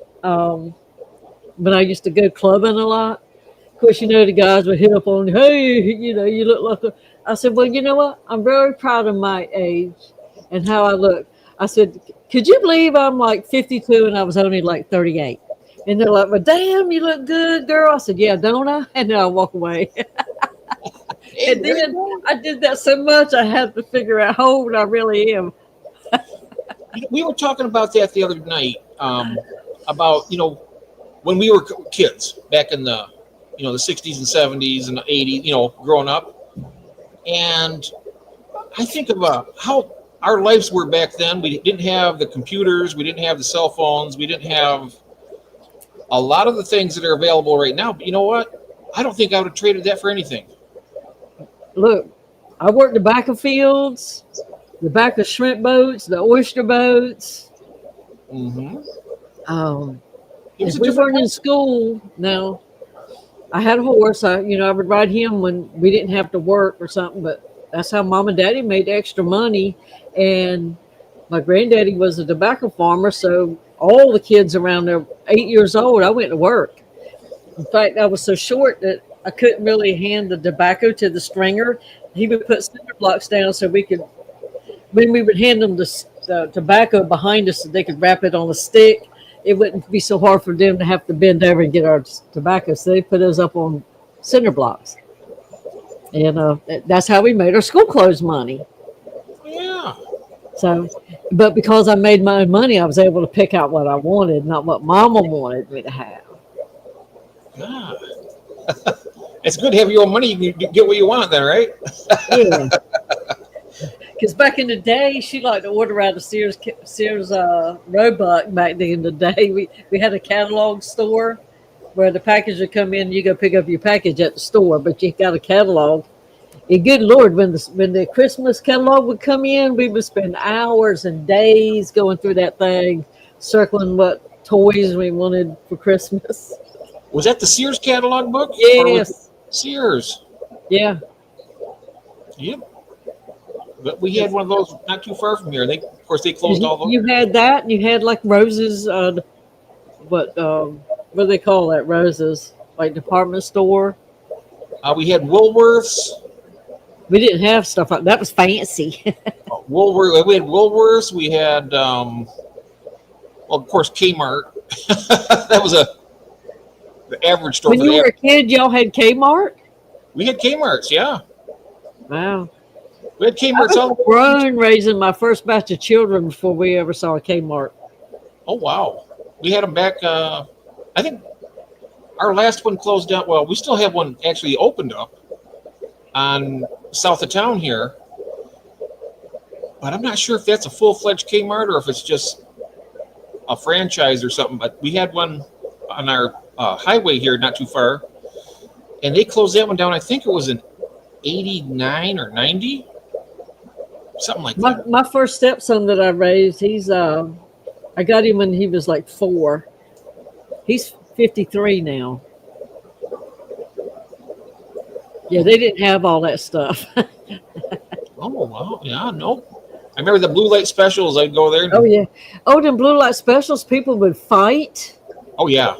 and snatch, the pocketbook out of your hand or whatever. That's how it used to be when they do the Black Fridays too. People were crazy. Oh, they still are. I don't even shop Black Friday. I shop on the internet now. If I do any shopping, I don't.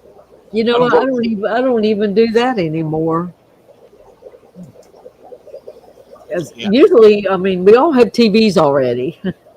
Yeah, yeah, that's right. And they were like, hey, put groceries on Black Friday. We all have TVs. Because, shoot, they've got a 75-inch TV, like at Walmart, $379. Wow, So, that's crazy. Cause I remember back. What was it? Back when we moved in this house, we bought a 37-inch, and that was big for that time. It seemed like in 2007, 37-inch TV, and it was like yeah.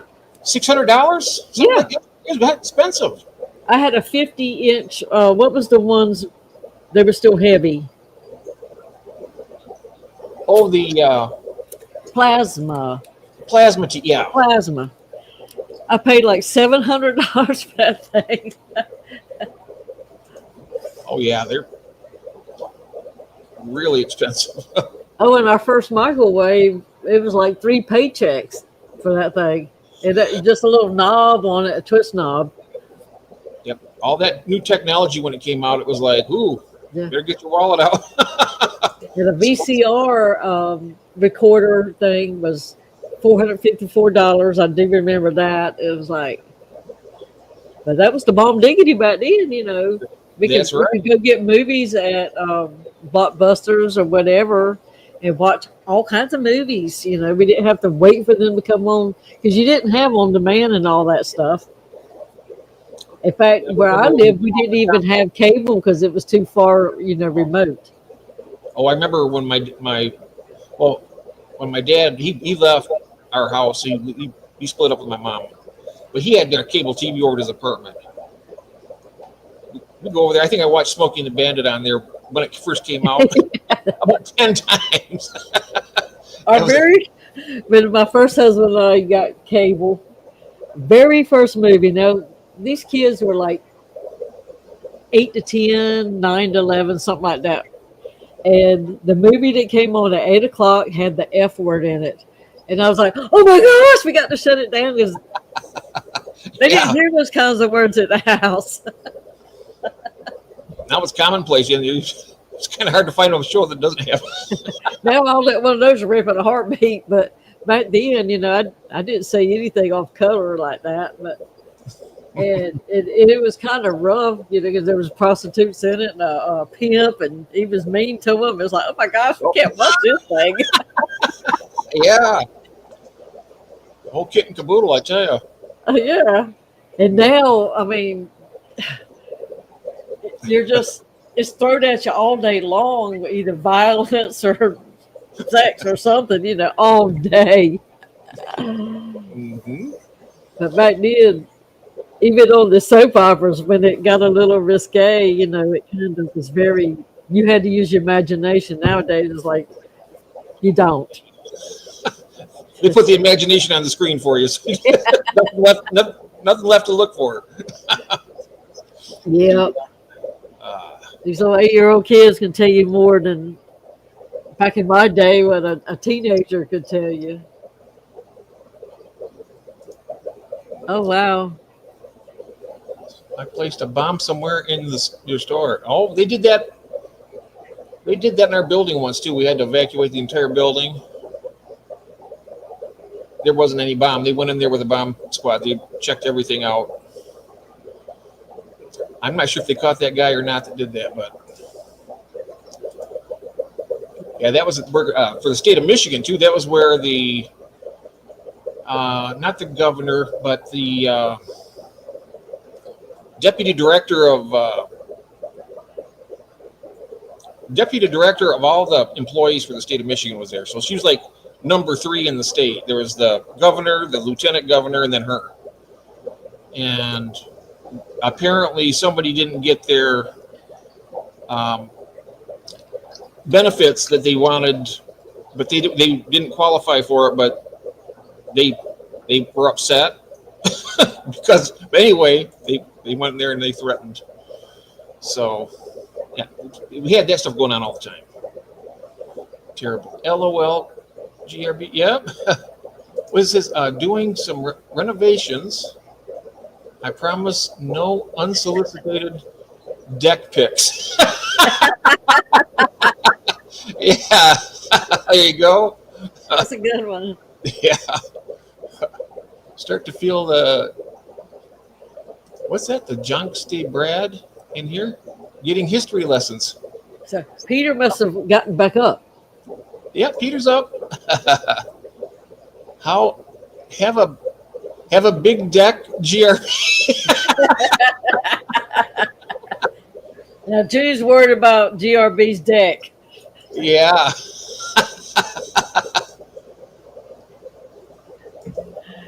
Well, I got a great big one out back here. I got a big deck, too.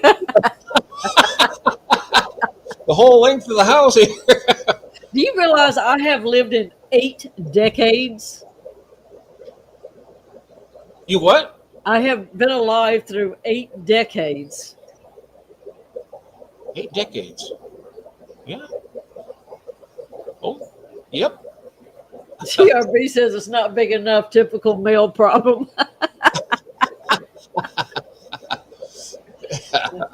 Yep. Man measurements or the real measurements? Gotta be cake tested. He started. Yeah. Interested. There we go.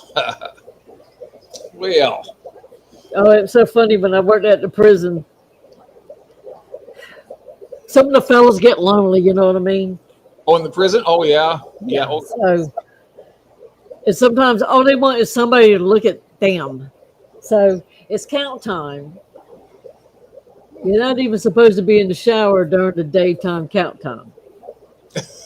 You could be in the bathroom, but and they had little walls like you can see like their heads necks up, and even in the shower there was a wall like unless you were 8 feet tall, you would only see like belly button up.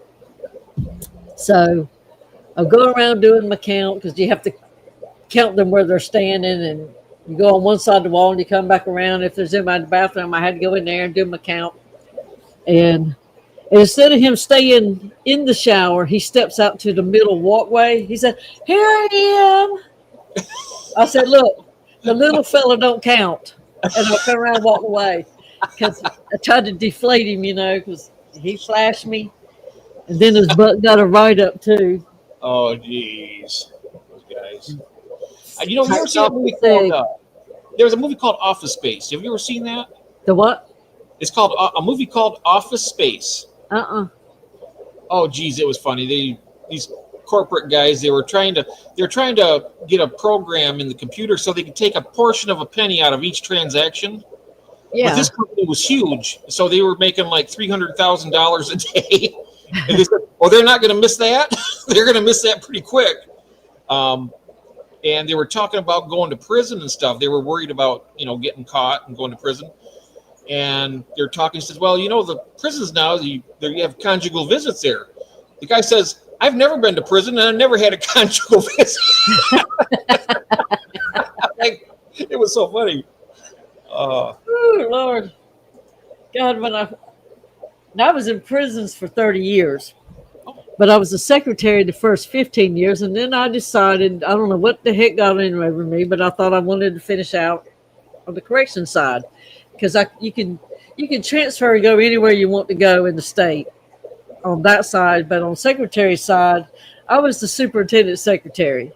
And unless somebody else's secretary died or something, there's not going to be an opening. And usually they have a backup already trained, so you can't just usually go. So I'm going to do that because I wanted to move. So I go in and do that, and I really did. I did enjoy the last 15 years. It was hard days and fun days, but the things I had to do. Well, I was at my old prison where I started off as a clerk, and I had to get 2 years under my belt so I could take the sergeant exam and have that behind me. Didn't have to have it, but I wanted that before I tried to transfer. So I did that and applied at another prison and got immediately selected because the superintendent knew me from going to the meetings as a secretary and recording. He already knew my face. He's like, "What are you doing down here?" I said, "I'm on a job." He said, "Fill out the paperwork." So I did. But when I went to that prison, I went from a small minimum custody to a medium custody that had triple the inmates. And it was under the gun, had, armed rovers going around and stuff. Where mine, 200 of the 300 inmates checked out and went in 5 counties to work every day. That was the difference.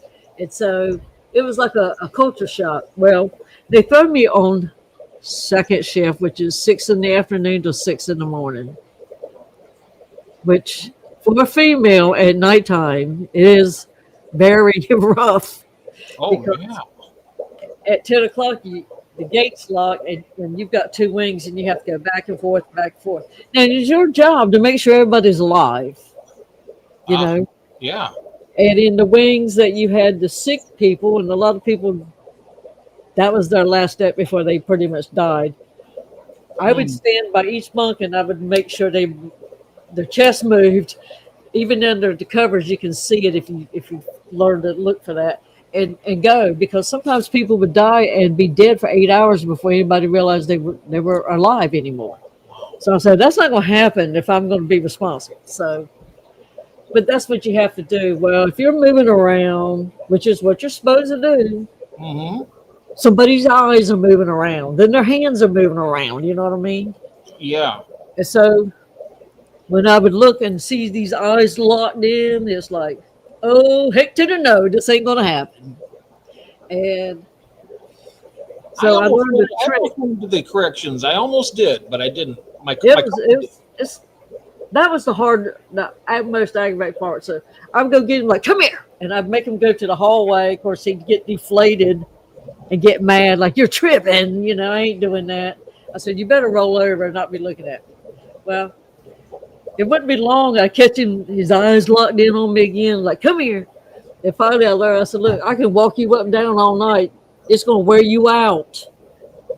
It ain't nothing to me." And so they were like, "You don't even know what you..." And then pretty soon the other guys were like, "Roll over and leave that woman alone."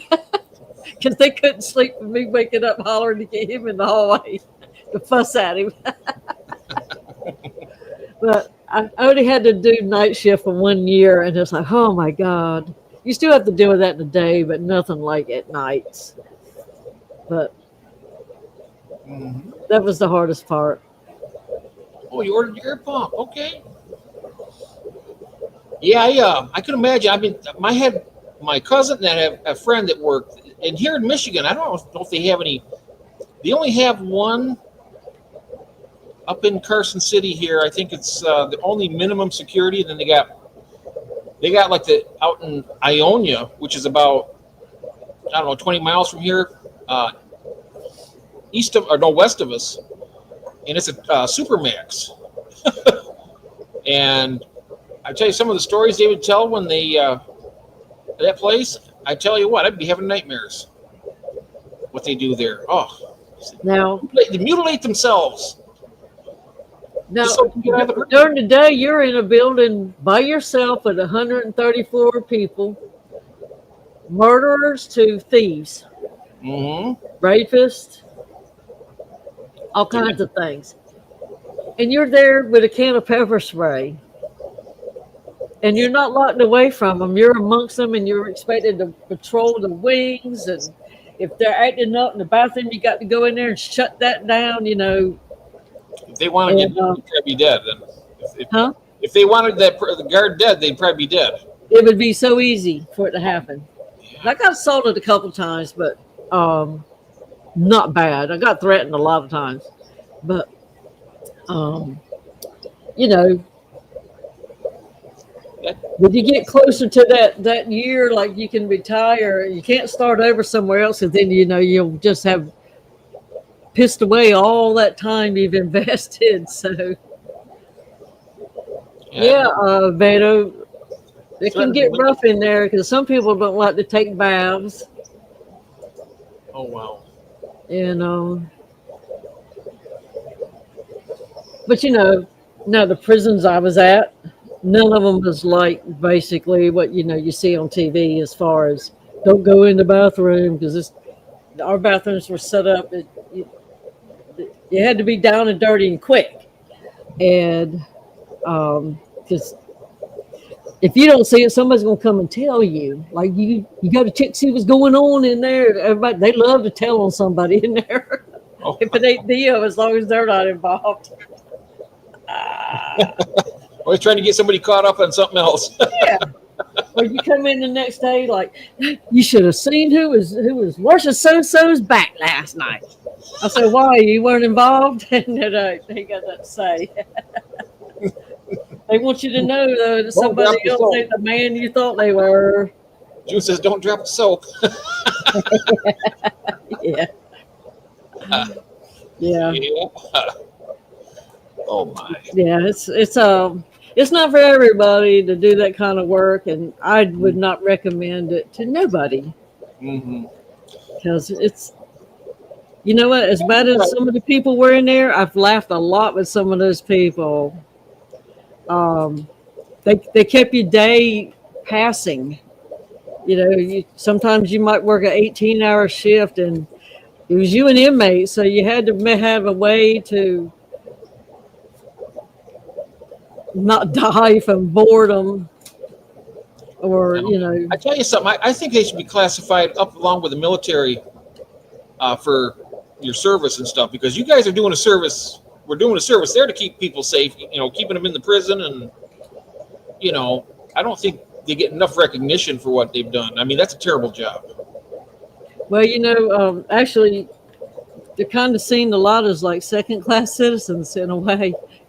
They see you almost as dirty, like everybody's a dirty cop type thing. Oh, jeez. And it only takes one to make all of us look bad. Yeah. So it's a lot of that. There's a lot of that going around, though, of all different areas of the world. Yeah. And it happens, and it sucks when it's somebody that you trust to work with you, because I expect you to cover my back if I need you, and I'm gonna cover your back. But if you're doing dirt, you can't cover my back. Exactly. Because they got something on you. And I try to tell people, especially girls, we've all been raised like, don't be stingy with your food. If you see somebody hungry, give them something to eat. Well, they go, I sure would like to have a piece of gum. It's like, don't give them a piece of gum, because if you give them a piece of gum, it becomes a pork chop. Then it becomes a $1, and then it becomes bringing in some cigarettes, and then pretty soon you don't have a job, all because you gave them a piece of gum, because that's just as bad as doing something else, because you're not allowed to.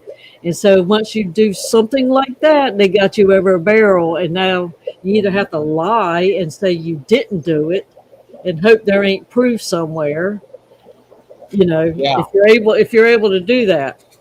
But I put in 30 years. I didn't lie on any kind of paperwork whatsoever. Never got a write up. Yep.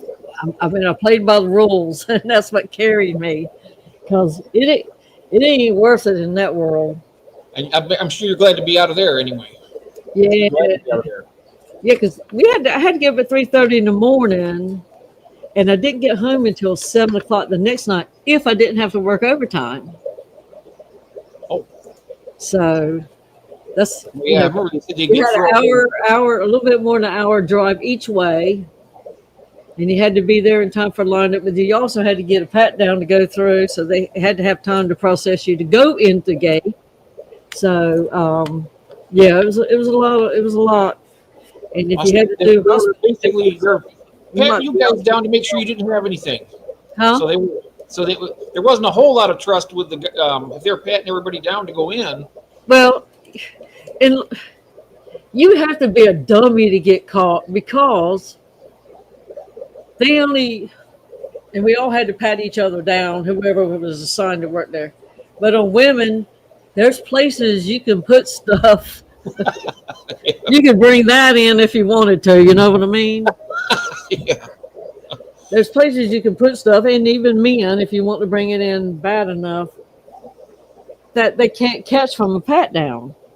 But a lot of times they've already heard you're bringing it, because inmates will tell, because they know it's coming, and they're not getting any of that, so they're going to tell. So, Well, I hope if any of the women ever did that, they put that on silence instead of. Can you imagine going through the line and having somebody give you a call? Oops. now, when I worked at the minimum custody unit, lots of times I got stuck at the gate when they were coming back in from their jobs working with DOTs and restaurants and all that stuff. And so they're out in the public with very minimal supervision. And so you pat them down, and I did exactly as I was trained. And so you touch the back, you do the arms under the armpits. Caught somebody bringing in a piece of cake under the armpit. And then you do the front, and then you do a real good check around the waistband, because belts are a great place to hide stuff. And then you go up like around the groin and come all the way down to the ankles. Sometimes we even had to pull the shoes off because people bring in stuff in the shoes. And I said, well, if you ain't got nothing, you're getting a free foot rub, but if you got it, then you get it. Well, I thought when I patted this guy's back down, I saw a bulge on the back of his pants. He had a bottle of lotion like this big in the crack of his butt. Oh, gee. I said, what in the world? And he worked at the trash place. I said, what are you doing? He says, yeah, he had a girlfriend in there. He said, I was bringing it to my girlfriend because it had a pretty smell.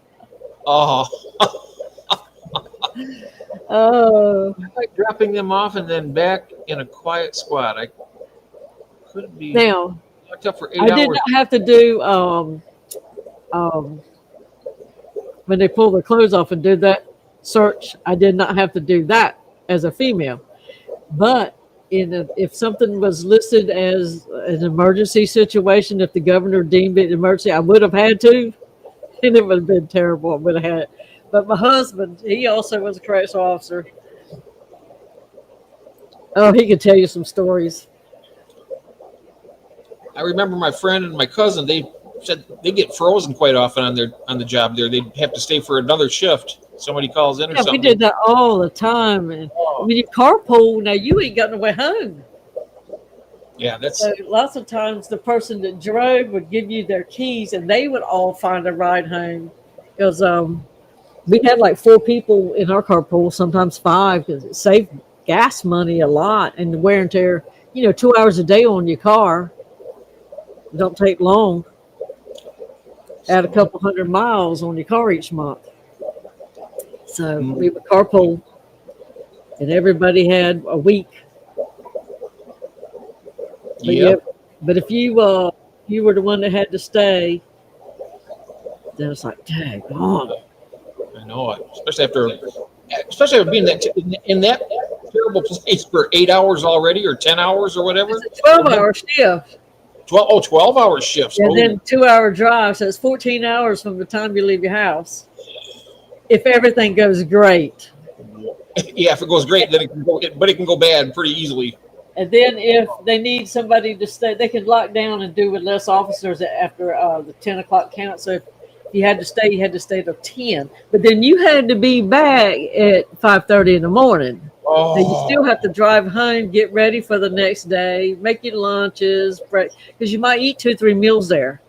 Because there's no guarantee you're going to go home. So you're going to have to bring something for breakfast, as you don't have time to eat in the morning. You got to bring a lunch, and you better throw in some stuff you could eat if you have to stay. yeah. Maybe not like a full meal, but Some so snacks anyway. Some snacks to get through it. yeah, don't go without nothing to eat, 'cause it gets rough all day long with nothing to eat. So June says the fire department was the choice workplace. I never interviewed there. Hmm. You worked for the fire department, June. I didn't know that. Wow. and the first prison I worked at was like 1 mile from my driveway, so I could get to work in a commercial break and I would be home in time. When I was a secretary, I could be home in time to see the 5 o'clock show that was coming on. Oh, nice. Yeah. I wouldn't want to be working the midnight shift in a place like that. That would be. I don't know. I got. Now, if they had 8 hours, that wasn't bad, because you work 2 to 10, 10 to 6, 10 to and then 6 to 2. Now, which shift did you like the best? They'd gone to 2 shifts by the time I became a correctional officer, so it was 6 a.m. to 6 p.m. Oh, wow. So they went from 8 hours to 12 hours. Just Yeah, that was about the time that I came along as far as that. But everybody that before, they loved that second shift because they could get up and mow yards or whatever for extra money, and then come to work and still get home at a decent time. Where you could go to sleep like a normal human being. But when you work night shifts, in the wintertime, you go to work in the dark, you work in the dark, and you drive home in the dark. mm. You sleep during the daylight hours. Jay, what makes you appreciate retiring from getting the heck out of there? I tell you, that's a. Yeah. June worked for the mayor. Oh, June did? Uh-huh. Oh. But she wanted to work at the fire department with all the gorgeous guys. Oh, yeah. Somebody's got to put out that fire. June would have been causing fires over there. Oh, yeah. She lights the fires, they got to put it out. Glenn says over in Australia, the prison officers make more than the police officers do. Now, at one time, my first prison, the correctional officers there made more than the local police department guys. The entry level guys. Yep. I mean, when you think about it, I mean, they're both hard, bad jobs. I mean, they're both dangerous jobs. But I think it's worse for the prison guards because you guys are stuck with the worst of the worst. These guys just process them and ship them all to you guys. No, that's not true. No? We knew what we were dealing with. A police officer does not know what he's dealing with. Right. Yeah, that's true. But they don't deal with them as long as. At least we knew, Yeah. Yep. I remember there was a guy here, my cousin. I don't know if you're familiar with other prisons like in Michigan or not, but there's a place called Jackson Prison. It's a maximum security. And that's where my cousin worked at. And they had a guy in there. His name was Killer Miller. That's what was his name. And he killed, I think, 11 people with his bare hands. He just ripped these people apart. I mean, he was, and my friend, he said when he looks in my eyes, his eyes were just black. He said that guy, there was evil written all over. You could just tell he was just bad to the core. But he would kill people with his bare hands, just rip them apart, just rip their throat out or whatever. Oh, terrible! Of all the people, now there's been lots of murderers in front of my face, but there was one that his eyes were different. They were dead on the inside. Mm-hmm. Oh yeah. And he was when you had. He wasn't going to do something to you unless you did something to him. But you always made sure you knew where he was going to be in a dorm, because he might hurt somebody in a heartbeat. Oh yeah. Well, I'm glad you're out of there, Dee. Yeah, me too. Without. It's so sweet. I love it. Everybody said, "Don't you miss it?" I said, "No." Now my husband misses it. Oh, does he? Yes, I said, "I don't know what the hell's wrong with you." Oh. But as a male, he could stand there and talk to him about ball games and this. But if I was to hang around chit chatting like, "Oh yeah, we're best buds," they'd be like, "Oh, she must be trying to hook up." So you had to play by a different set of rules. Yeah, and Well, you got to realize you were in there. That's an all men's prison, and you get a woman in there, pretty lady coming in there, like, oh wow, it's like just more. Everybody's like frothing at the mouth. we had one night. I was still on night shift, and it was 19 degrees, and I was on the yard. And there's a wind tunnel that comes down by the gates. Every state prison in North Carolina, the worst wind is always by the gates. They must find it and put the gates there, so you have to work in it. But the inmates came back from the college courses they were taking, and everybody's still confined, but they're let out of one yard into another yard. But you have to pat them down because they've been in there with tools and that kind of stuff. So I'm patting down 30 or so guys and pat them down. Now it's winter time, so everybody's bundled up, really good. An hour or so later, the sarge comes in and he says, back then my last name was Garner. He said, Miss Garner. Inmate said you touched him and followed him. I said, who? He said, he gave me a name. I said, and I did not recognize the name. It was somebody I did not know. I said, He said that you when? He said, at the gate, getting out of class. I said, what does he look like? What dorm is he in? And so I figured out who it was.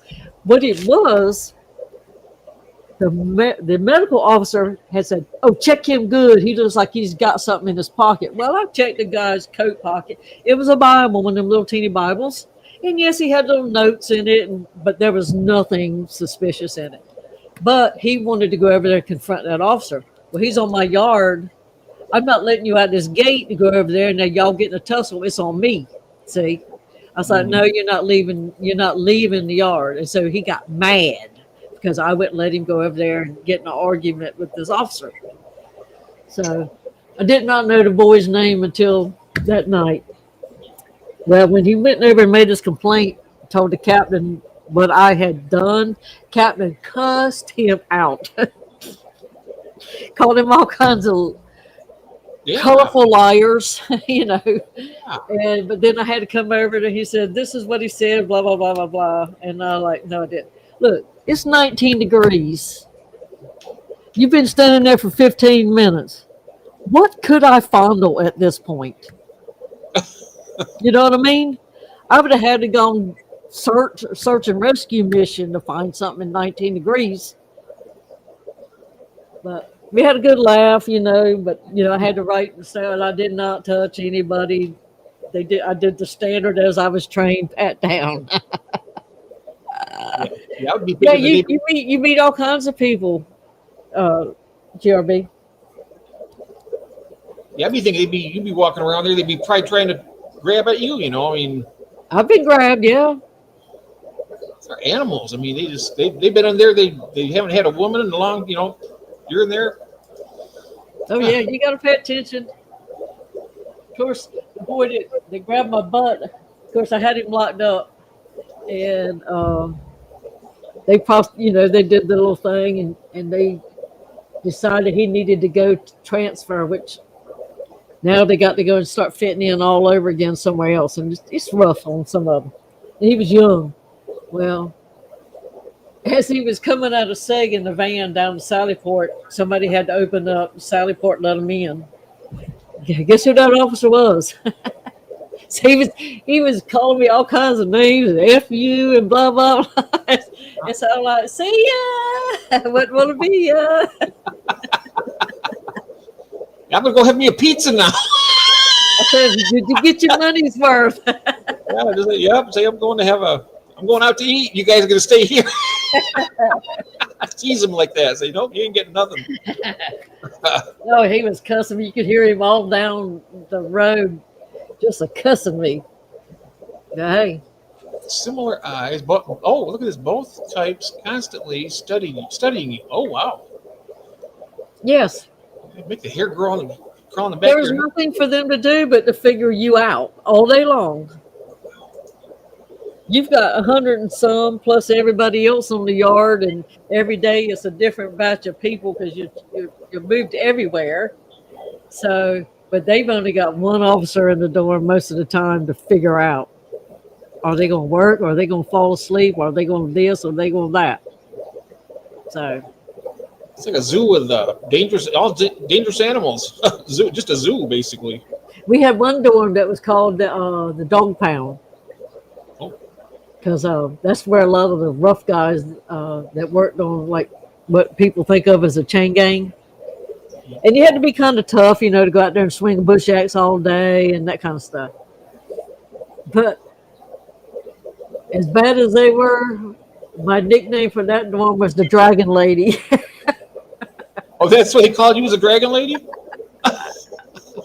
Because I didn't play with them, It's like, clean up, you got to get out. I don't care if you want to lay there or not. You're going to get out during cleanup. Yep. And I They could gotta do clear the a dorm, thing, I but a mean- lot of men could not clear a dorm for cleanup. They had to have help. But I could clear one out. The only times that I couldn't clear one out, the guy ended up in Seg. When you tell them to do something, they don't do it, then they're going to be in some trouble. It's Yep. So, Our boys told their teachers their dad was at the main jail. Parent conference were interesting. Yeah. But he was working there. You got to tell him he's working there. He wasn't an inmate. well, it's like I say, I met my husband in prison, which I did. But he worked there. But, you just kind of throw that out there and everybody assumes it's the other way around. Then, that's a good conversation. That's interesting. You met your husband there at the prison. That's Yeah. Yep. That's you know what it does. I mean, I can understand that. I met Kathy. I played on a pool league way back when we were young. We were both younger, and I met her playing her bar that she worked at. Came to the place I was working at. It was called the Green Door. It was a blues bar, and we had pool tournaments that were all over the city. We'd have to go around to different places, and then she came to ours, and it was kind of we're just having our pool tournament, and then we just kind of looked at each other from across the room. It's like it's all history since then. Yeah. I mean, you can meet people in all different kind of places. It's just things happen, things fall into place. Yeah. Now, my daughter-in-law met my stepson in prison, and it was not the right way. He was incarcerated, and they got hooked up. Oh wow. So, in my eyes, she's one of those people that caused the rest of us to fall. And she was certified staff and got hooked up with the fella inside the prison. I know that some get so lonely or something, they do anything to for that attention. Some do. And he said, yeah, he he told me, he said, yeah, he said, I had to get her because she was pretty and I was scared somebody else might try. So I had to get her. They're still married to this day. They've been married about 11 years. It happens all the time, Shai says. Yeah. Mm-hmm. A lot. Yep. Well, I'm looking at the time here, dear. I think I'm going to have to wrap it up here myself. I can't believe I'm still up this late. That's why I'm talking silly. What's that? Sleep deprivation.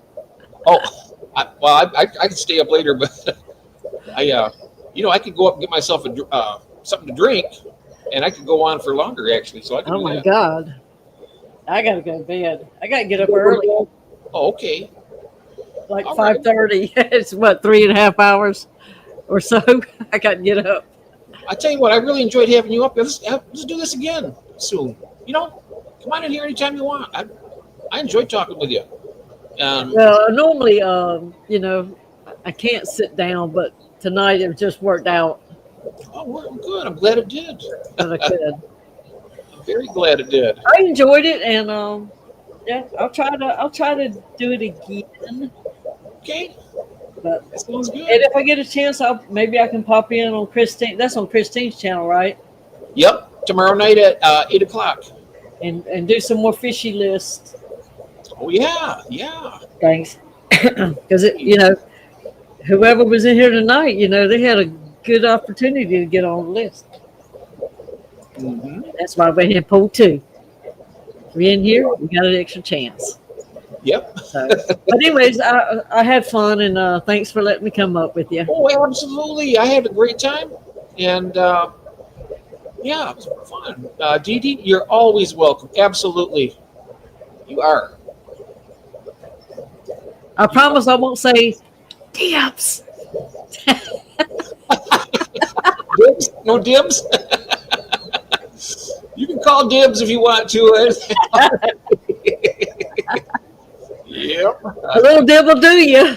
A little dib will do you.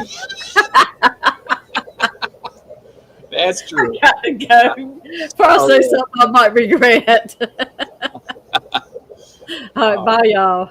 All right. Have a good night. Thank you so much, dear, for coming on up here. All right. Have a good night. We'll see you tomorrow. I'm going to do some magic. Poof. Yep. Bye-bye.